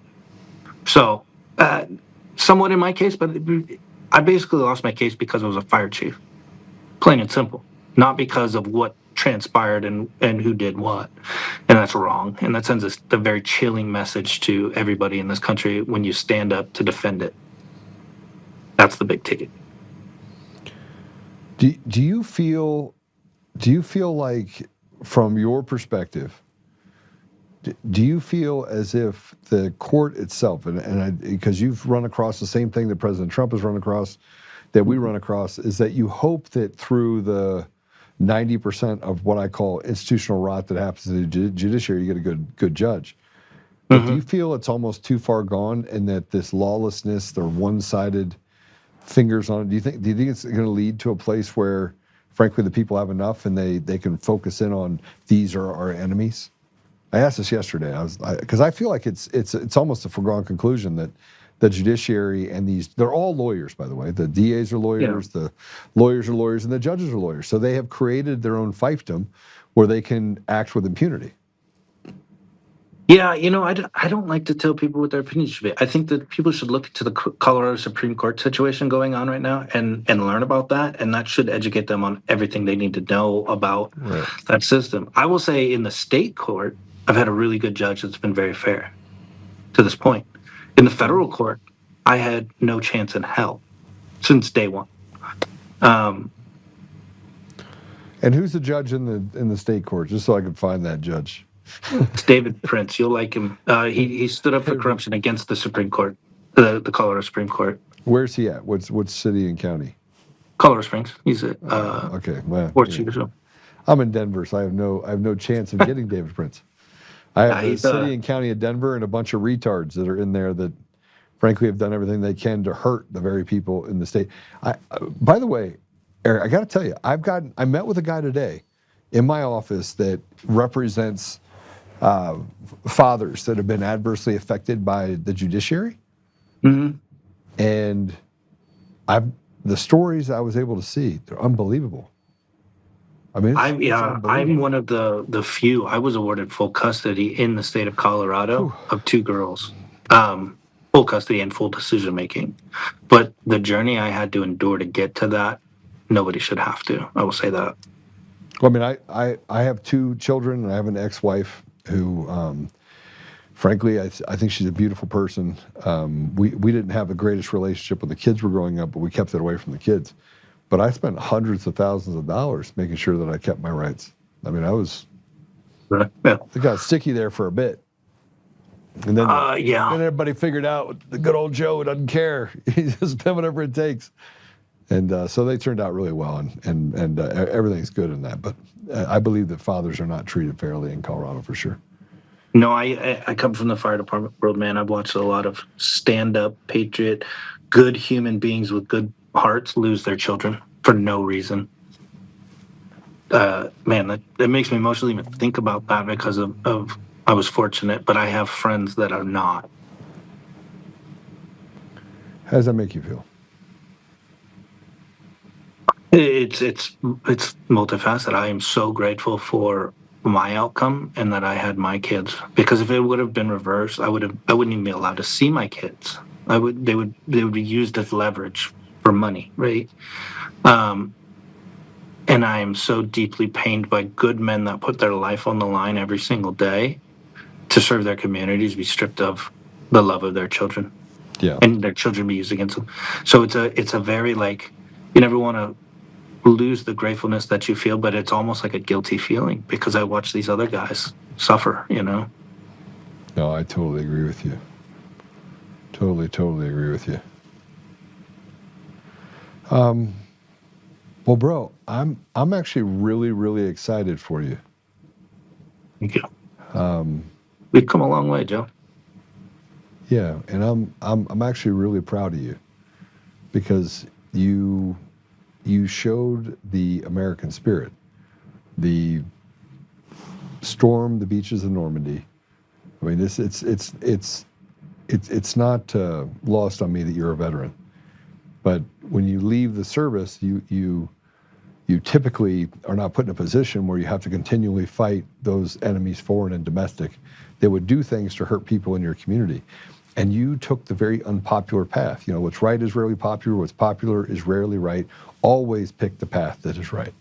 And you picked that path, right? Which makes you a warrior, right? And more importantly, your two girls watched you make the sacrifice that was necessary to not to live, you know, in the cush life of where you were, but to really show them that you fighting for what's right is worth it. It's worth it. You never want to sell your soul and sit on the sideline. So I'm proud of you. I'm proud to call you my brother, and I'm very excited for what's going to happen in the future. And screw these guys that literally have been messing with you. I'm one man in a fight. I've said this on every interview I've done, man. If you want a good country, stand up, fight back. I agree fully. Well, how do people follow you? I mean, I know that most people, their comments are blowing up saying that you're a warrior, and we know that. But how do people follow you? How do people stay in tune with what's happening? Well, I got a website now, Justice for Holt, Holt, and it's the same name on every platform. So Facebook is my most active, my biggest following. X, TikTok, YouTube, all the videos get posted at all of those. And then if you want to contribute, which is hugely needed to the legal fund, I have a GoFundMe and Give, Send, Go. Both you can search Justice for Holt, the same thing. And I got my own little logo now, Stand Up, Fight Back, because of this mustache. People identify it. So join the fight if you're listening. Even just a comment and a like, man, helps the mission. There's dark days in fighting, but sometimes it just takes, one comment, one like to go, people are paying attention. I'm doing the right thing. I agree with you. A friend of mine just sent me a picture of me that he made on Where's Waldo. I just want to say to Rob, screw you. I'm not even going to show it to you guys. It's so offensive. It's not nice. Damn it, Rob. Erik, yeah, no kidding. Erik, brother, when you get back, when are you in town? Flying Saturday, my friend. All right, well, let's get together. You're here for how long? I fly. I'm here till Tuesday morning. And immediately after the court, I got to fly back and get back to work. I got a right. justice fight. Hold on, I need to check something real quick. Put this out. You fly back Tuesday? Yeah, I'm free all day Monday if we can get together. Actually, Dorito's coming down Tuesday to support the court thing, but I know you got a geez. thing. We got a game on Monday. We got the Avalanche and the Pittsburgh Penguins. Let's do it. I think I'm completely free Monday night. Yeah, we're going to see the hockey game. I'm gonna bring you that flag, Joe. You promised me you fly it as a. You have my word. All right, because you're gonna win. You have my word. You're gonna fucking win. I don't have any plans on losing, and frankly, the people of Colorado, I'm going to spend literally the next 6 months talking about what they need, and I will sit in. I want the people of Colorado to get an opportunity to win more than anything in the world. And I remember this one person that said something to me. She's also running for governor. She said, you know what, Joe? When you speak, people listen, and they listen because you're credible. And here I'm telling you right now, we will fix Colorado. We will bring it right back to the top of that mountain. No question, we'll bring it back to the top of the mountain. Yep. And you know what? They just like Donald Trump, and why I think it's symbolic, and I wanted you to have that flag, is they can only gatekeep you so long, my brother. They do try, though. This stuff is crazy. I'm watching, but they can only do it so long, and then you're in the primary. Yeah, they've been taking punches at me, and they accuse me of doing stuff. Victor Marks accuses me of doing stuff all the time. Like, have you lost your mind? Like, you're responsible for this person bad mouthing me and coming after me. I didn't even know the whole Victor Marks deal 4 weeks after I announced. I just knew that I couldn't support him. I didn't like what he said to me when I sat with him, right? And so I think it's important for people to know that you did when he first announced. I did. You told me. I think he Yes. could be the guy. I think he could be the guy. All right. I mean, I went to visit him. Told him. I think I told Trent before I met with him. I think I can make sure he wins. I will stand next to him. I said it on Facebook. I said it everywhere. And there's no selfish ambition for me. None. I don't. 0 to 500 in wanting to be in this race. Negative 50,000. Right? Report that. I want people to know that about you, though.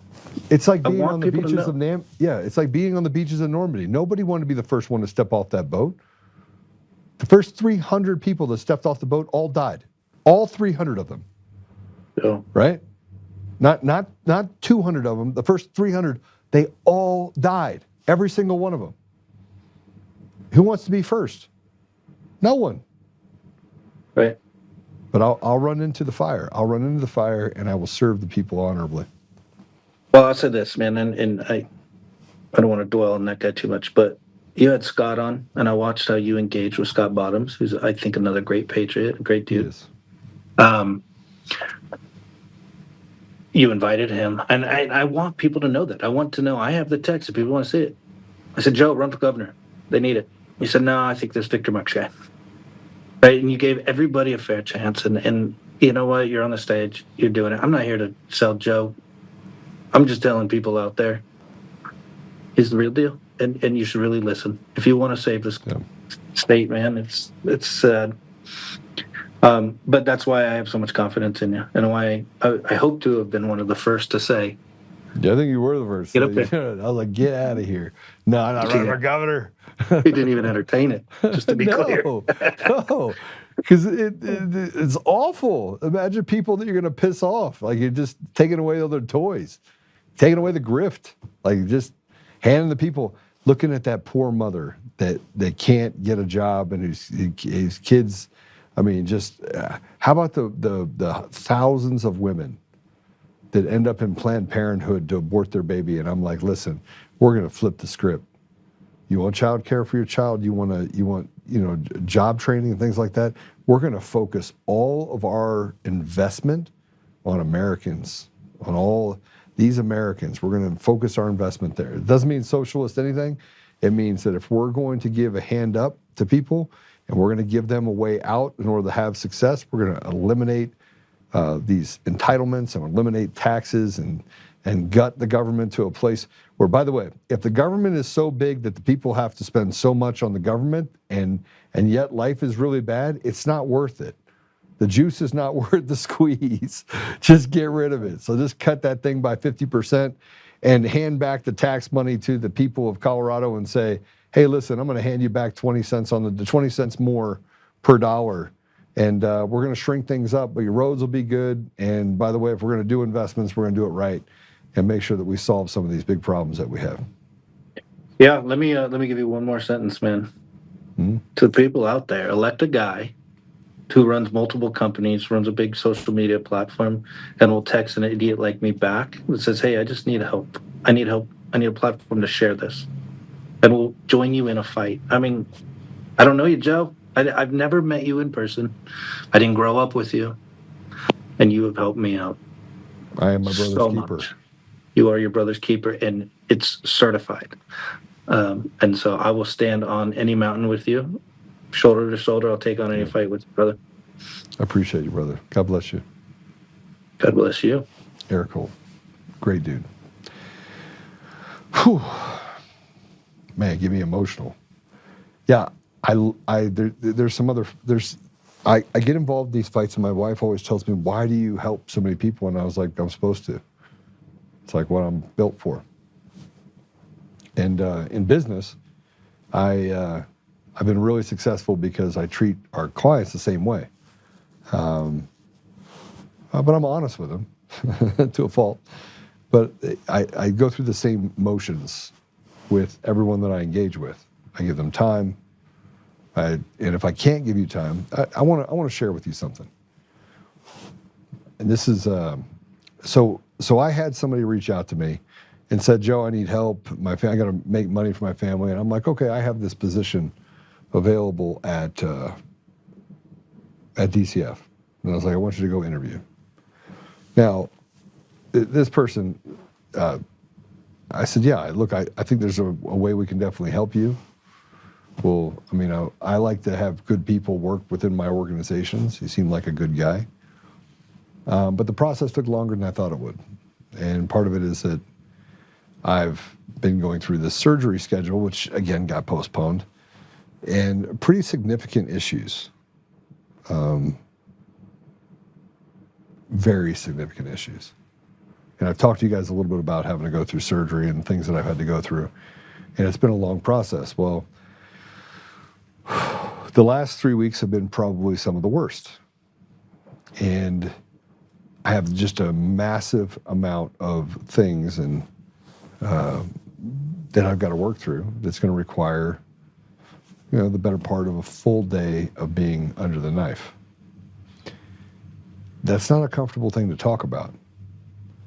But, and I don't tell people about it, but last night I got a chance to talk to a guy that's a doctor, and we had a course conversation, different guy, but a course conversation with him about my engagement with another person that wanted my time. Now, I just need you to know, time is not my friend.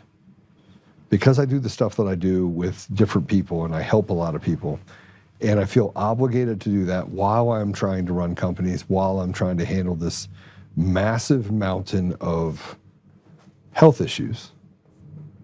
And health issues meaning, I don't want to tell you what's going on, but it's not fun. Is it solvable? Yes, but it's not fun. And it has to do with, I got poisoned in 2021. I beat my body up dramatically over the last 30 years. And so it's like you're trying to squeeze 10 years of maintenance into one session, right? It's a lot. So this guy sends me a text and I'm like, listen, let me reach out to someone, make them get some stuff over to you. And then he's pissed off that it took too long. I depended on this for my family, blah, blah, blah. And I'm thinking to myself, now, when I got the phone call from the doctor yesterday morning, he's like, you need to call this person. And that person said that I disrespected him because I didn't call him. Now my blood starts to boil, okay?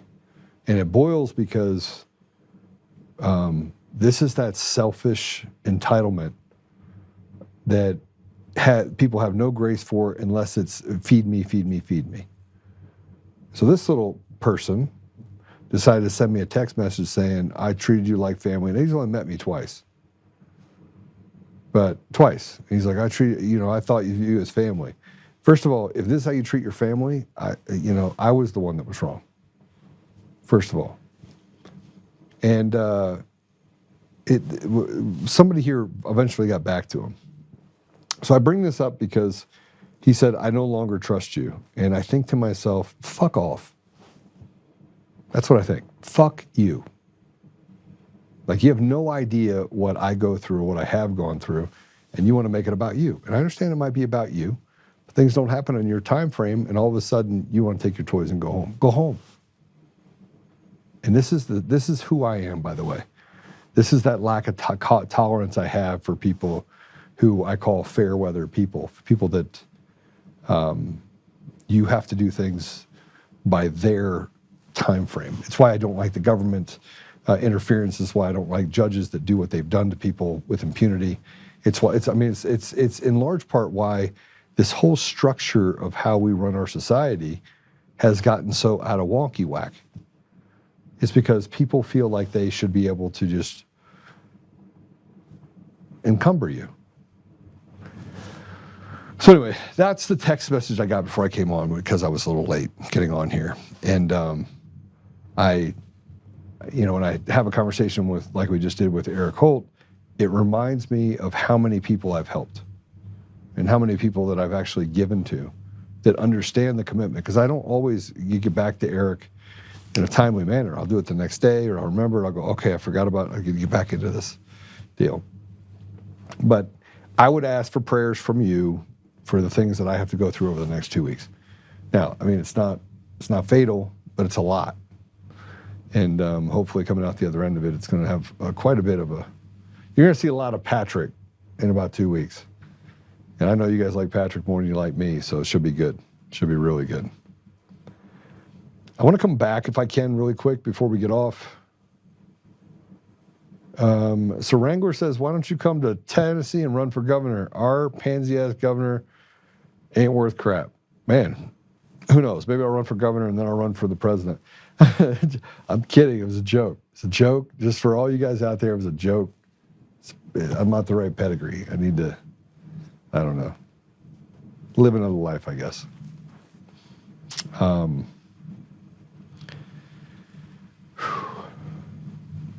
gonna go back and go through something really quick with you. And I want to kind of talk about this specifically because they're now talking about killing the SAVE Act. And that is going to lead to an untenable situation where the American people have had enough. I've had enough. So this is the first. This is something that got put up from Reverend Jordan Wells. And this goes in line with what everything Erik said just now.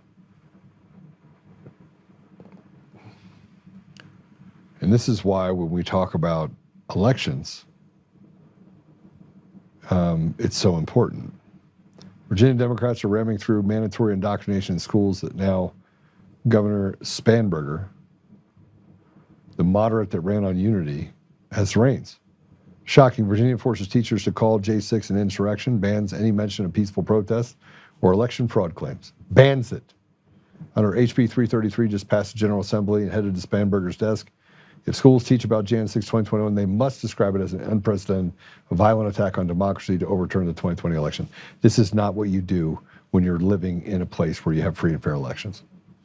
But here's the disgusting part. Teachers are prohibited from portraying it as a peaceful protest or presenting 2020 election fraud claims as credible in any curriculum materials or classroom discussions. No debate, no alternative views, just one approved narrative or silence. This isn't education, it's state-mandated propaganda.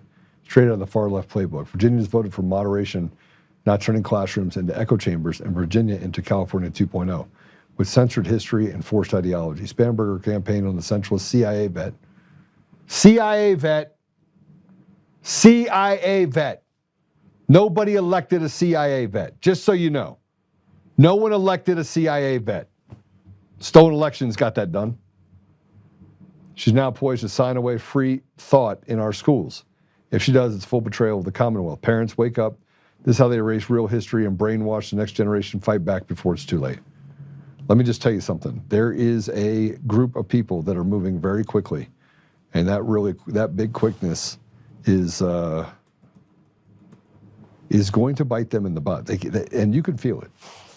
You can feel it. You can feel what is happening. But I want to. There's more to actually tell about here. I'm going to run through this quickly as I can.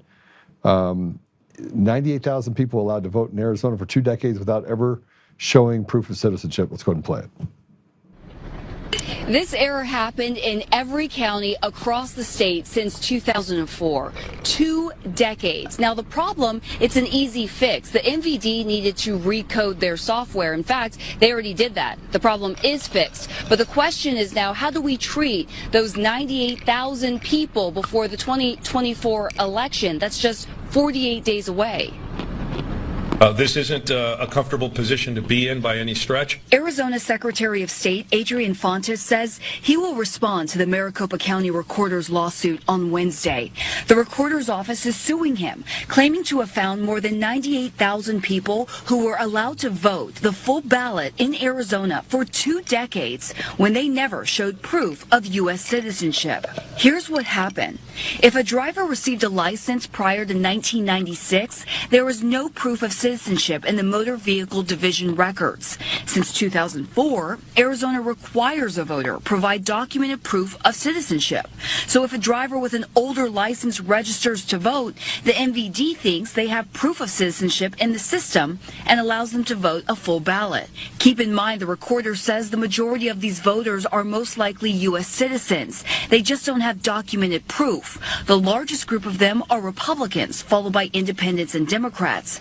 Most of them are between the ages of 45 and 60 years old, and more than 60% are in Maricopa County.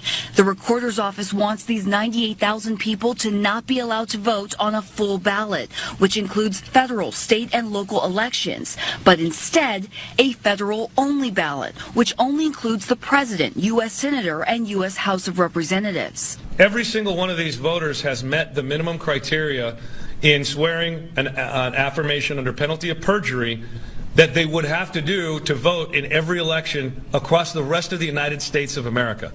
Only Arizona has this, what I think is an unreasonable extra burden on its voters. Maricopa County Recorder Stephen Richer wrote on X, the secretary argues that it is too close to the election to implement such a change and that would be unduly burdensome on voters and deprive them of their voting rights.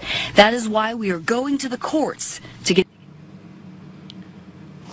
That was Stephen Richer, one of the people that actually helped facilitate the fraud against the people in Arizona in the Maricopa elections in 2020. Okay, let's also do this. This is Senator Hawley that talks about the SAVE Act's being stalled because states want illegal voting. Play it. On the Save America Act, what's your message to Americans who are incredibly frustrated with the pace at which this is moving? I mean, it's virtually not getting done. Yeah. And now Thune is talking about not even implementing the talking filibuster the way it was intended to work. Yeah. Is there any way we can change this trajectory? I think it's not moving. I mean, that's the problem. It's completely stuck. And for those who say, oh, this is wild, this is extreme, no, it's not. This is what we do in my home state of Missouri. We have voter ID. We have had for years. We have citizenship requirements. We have had for years. So this is not nuts. This is what most states do. It's just a few states who don't want to do it because they want illegals voting.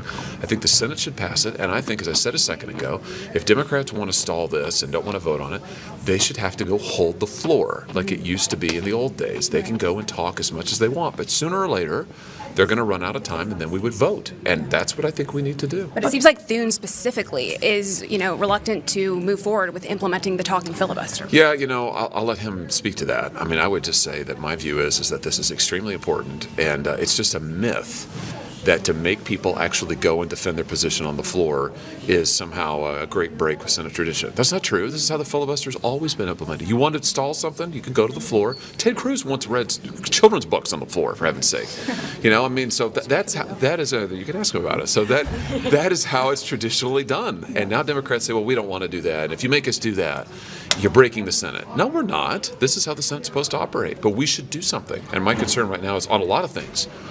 We're just not doing anything, and we need to. I mean, it sounds nice on paper, but the reality of it is they're all nice like that. American people suffer, American people die, American people get treated like slaves, and he wants to get on TV and he wants to be like, and it's so nice. And that's not the way this is designed to be. It was designed to be a warrior stand to say we will stand for the American people, and they won't. None of them will. And if you think that if that's bad, and by the way, I don't see that as a positive, I see it as a negative, because he's not calling people out and saying you're a piece of shit. When you take from the American people what was never yours to take, and you allow people to steal from you with a smile, it is as bad as saying that you support the radical agenda. But it's worse because Congress is lying and talking about disenfranchisement as if they just make it up out of thin air. They could just say that the tooth fairy will be offended by this. Go ahead, play it. Remember that if you have to have an ID, you have to come up with a birth certificate. Your birth certificate, 50% of Americans don't have birth certificates. 50% of the country, 50% of women who are married have a birth certificate where the name is different from your ID. And so if you have to have a birth certificate, that's also going to be a big challenge. So that's now what they're focusing on. That's absolutely not true either. She's lying. But that's what leftists do. They just lie. Stolen elections have been a point of lunacy for us for so long. But we have all of this radicalism in radicalized environments within our environment where they want to steal your ability and tell the schools what they have to teach and rewrite history. You have this because you're a slave. And until we start breaking free of the slavery, which we're close to, I mean, you can only move away from the stink for so long before it consumes you and it basically corners you. And that's what's happening. Here's a Wisconsin teacher who showcased an exclusivity survey, and she's telling people you have to give your preferred name and your pronouns. Again, more ridiculousness, and then keeping that information from the parents. Play it.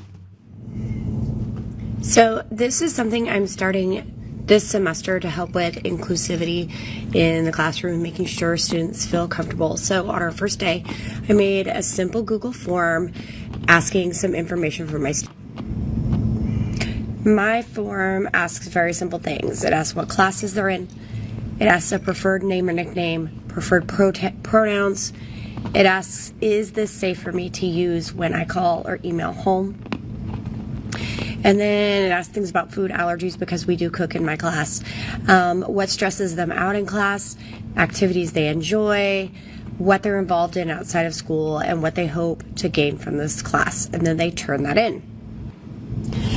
Then I take that information, and I made up a fake one to show you, but I take that information and I put it straight on my roster. So this is what the substitute sees, or anybody that comes into my classroom if I'm gone for a day. So this information's all on like the roster. So I made up a fake one. So here's how I do it. Their name as it is in the school system is listed. If they have like a preferred name or nickname, I wrote that in there. And notice I left their legal name because they'll go by either. And then I put the pronouns in, and then I put if it was okay to use at home. For this one, I crossed out that name. That's their dead name. They don't want that used anymore. So we're going to go by their preferred name. That way somebody else that walks into my classroom doesn't even know what it is and doesn't call them by the wrong name.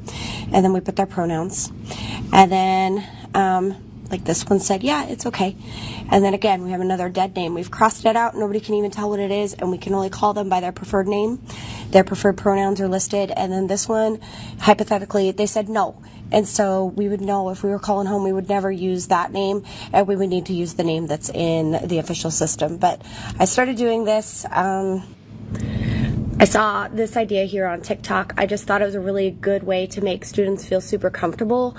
And I really like that it includes, hey, is this okay to use at home or not okay to use at home? Because that's a really important question to ask your kiddos. So, and then that way it's just in my binder. That's what the sub sees. And then it's just a little bit less stressful for those students for the days that I'm gone. Hope this helps.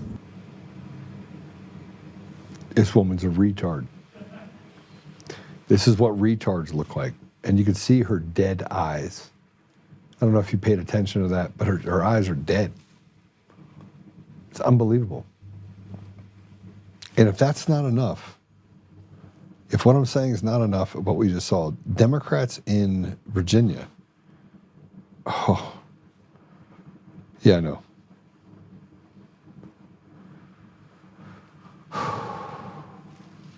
Okay, I'm going to finish this with a funny. Can I finish this with a funny? We're going to finish this with a funny. All right. So there was a left-wing activist that went to a California State University Board of Trustees. And I'm just going to play it for you, and then I'm going to ask you questions. So the test on this afterwards. Play it. And the idea that I have to get up here and say that trans women are women and that's what I have to use my time to do is absurd. Shame on you. Shame on all of you. And shame on you for using lesbian politics as a front for your transphobia, because this lesbian has had plenty of girlfriends with penises.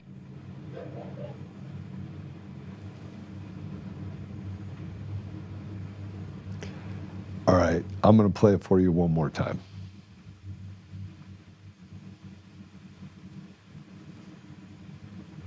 One more time. And the idea that I have to get up here and say that trans women are women and that's what I have to use my time to do is absurd. Shame on you. Shame on all of you. And shame on you for using lesbian politics as a front for your transphobia, because this lesbian has had plenty of girlfriends with penises.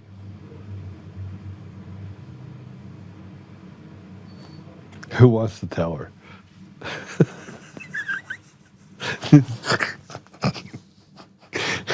If you wanted a guy with big boobs, just marry a fat guy. Just have a fat guy. Then you'd have boobs and he'd have a wiener. I mean, I'm sorry, but this lesbian, somebody who wants to, I don't even know what to say. She points at herself and says that she's a lesbian that has a girlfriend with a penis. So you're straight. I don't, help me. I don't even know what to say at this point. This is how absurd we are.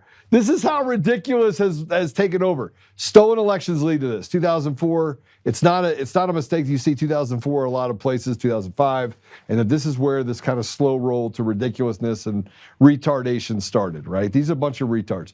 But I just want to tell you that I want to tell the parents of this woman that was on there, there is a chance that she might end up pregnant. I just want to say it. You might actually be a grandparent at some point, you know? I mean, I don't know. Maybe that just might happen. It might happen.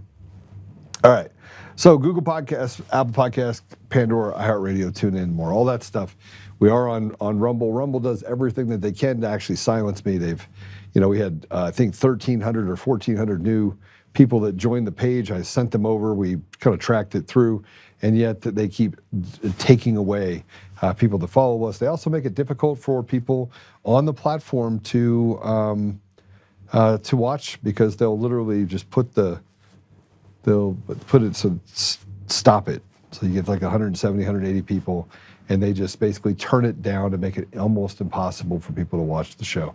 So you can, as an alternative, you can go to untamednation.com.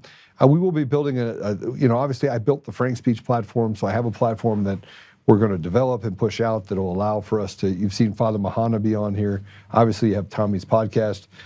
So we do have quite a bit going on the tech side of things that will make it easier for us to truly have a place where we can actually be heard and you guys can hang out. I personally believe that Rumble had an opportunity, and it's just a bunch of fake and gay people over there that really don't care about free speech. And I'm not the only one that thinks this. There's lots of people out there that think this about Rumble, but they're just a glorified YouTube. I wouldn't be surprised if one of these other guys just swallowed them up, because one, they're retarded when it comes to technology, and number two, because they actually don't know how money's made. And number two, they purposely put themselves in a position where they pick winners and losers. At least YouTube, it did so based on the fact of ideology. What Rumble does is much worse. They actually go in and they find people inside their little group, like Dan Bongino, that say, I don't want this person to have a voice. I don't want this person to have a voice. And they silence it. That's Rumble. Okay? It's kind of disgusting. Okay, so we're going to pray ourselves out, do a bunch of stuff. Also, Facebook's kind of doing pretty well. I mean, we're kind of rock and rolling on Facebook. Kind of a weird thing to say. But you can find us on there too, and follow us on Instagram. Follow me on Instagram, things like that. All right, let's pray it out. Father God, thank you for Father Mahana and for the lunch that I had today. Thank you for James. Thank you for the people that you've put in my life that have been a great blessing to this journey. And not just the last 6 years. Obviously, I'm grateful for my wife, and I'm grateful for my children. I'm grateful for my family. But I'm grateful for the people that have stood next to me, my brothers and sisters in arms, who have walked with me, regardless of the consequences. Father, I'm grateful for the people that are listening. I'm grateful for their stories. I'm grateful for their paths that they've chosen to stand up for others. And Father, I am grateful for just the ability to be a part of this great restoration. It's been difficult, and we see all sorts of things happening, and it feels like a controlled environment. So we just keep speaking truth to it. So, Father, we just thank you for the ability to be able to do that. And as we walk through this, Father, I would just ask you to give us discernment, give us courage and stamina to continue to stay in this fight. Help us that we may have humility with each other, and may also recognize the times that we need to stand strong and speak strongly about things that are happening in our community and in our country, and not tolerating the ridiculous. Father, help us that we may continue to strive forward to meet and to exceed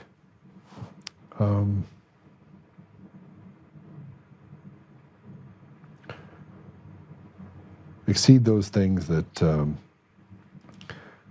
we need to be doing collectively. In other words, just pushing through all the hard times and hardships that we have and unselfishly serving. Father, I'm grateful for Erik Holt. I ask you to bless his lawyers and to give him the strength to carry through all the way to the bitter end. I say these things humbly in Jesus' name. Amen. All right, I'll see you guys later. Sweatshirts are available. You can get it in white. You want to see what it looks like. It's what I'm wearing right now.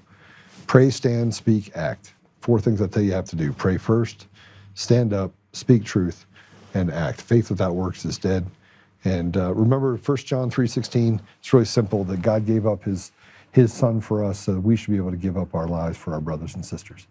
God bless you. I'll see you guys soon.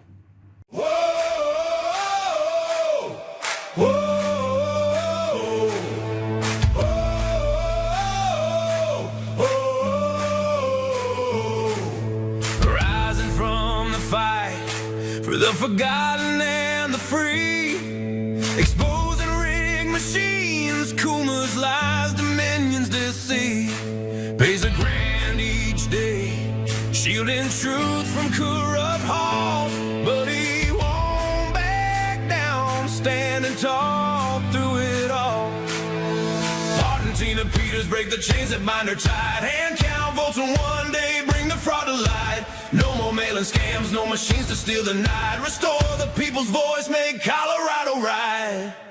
Governor Oltmann, lead us bold and true, badass for the have-nots, fighting through and through. Abolish property tax, cut the tolls away, shrink the bloated state, let the people have their say.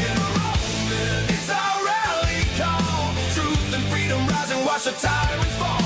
Untamed Colorado, strong and proud, we'll be one man for the people, set our great state free. Help the single moms, bring back trade school strong, opportunity for youth, where the brave belong. Audit every NGO, ban the wolves that roam, reclaim our stolen land, bring the power home. Erik Coomer's fraud, Dominion's rigged design, expose the stolen votes, cross the dangerous line. No more victimhood, no chains on you and me. He's running for governor for real liberty. Smash the fraud machine, pardon heroes jailed for the have-nots. Rising truth will never fail. One warrior defies the corrupt elite. Colorado reborn, strong on our feet. Governor Oltmann, lead us bold and true, badass for the have-nots, fighting through and through. Abolish property tax, cut the tolls away, shrink the bloated state, let the people have the say. Governor Oltmann, it's our rally call, truth and freedom rise and watch the tyrants fall. Untamed Colorado, strong and proud, we'll be one man for the people, set our great state free.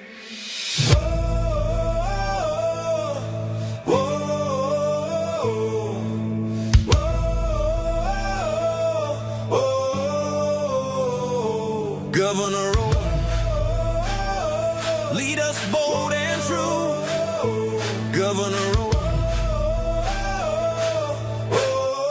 freedom forever, Colorado rise.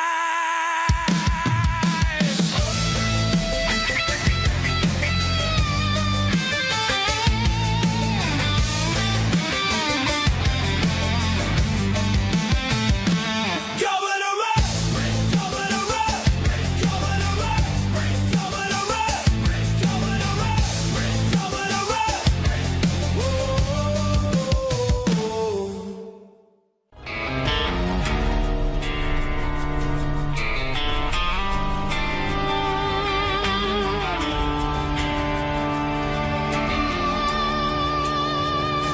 rise up untamed.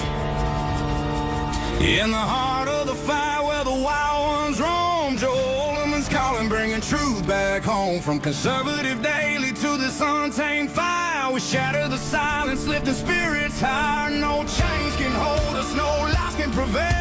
Authentic and fearless on this rugged trail. Patriots gather under stars and stripes. Untamed nation, igniting the night. Untamed nation, let the truth roll out in this land of the free. Standing proud from sea to shining sea, we won't back down. Catch the fire, wear the crown. Untamed nation, it's our battle song, motivating hearts where the brave belong. Yeah, untamed and wild, forever strong. Play it again all night long.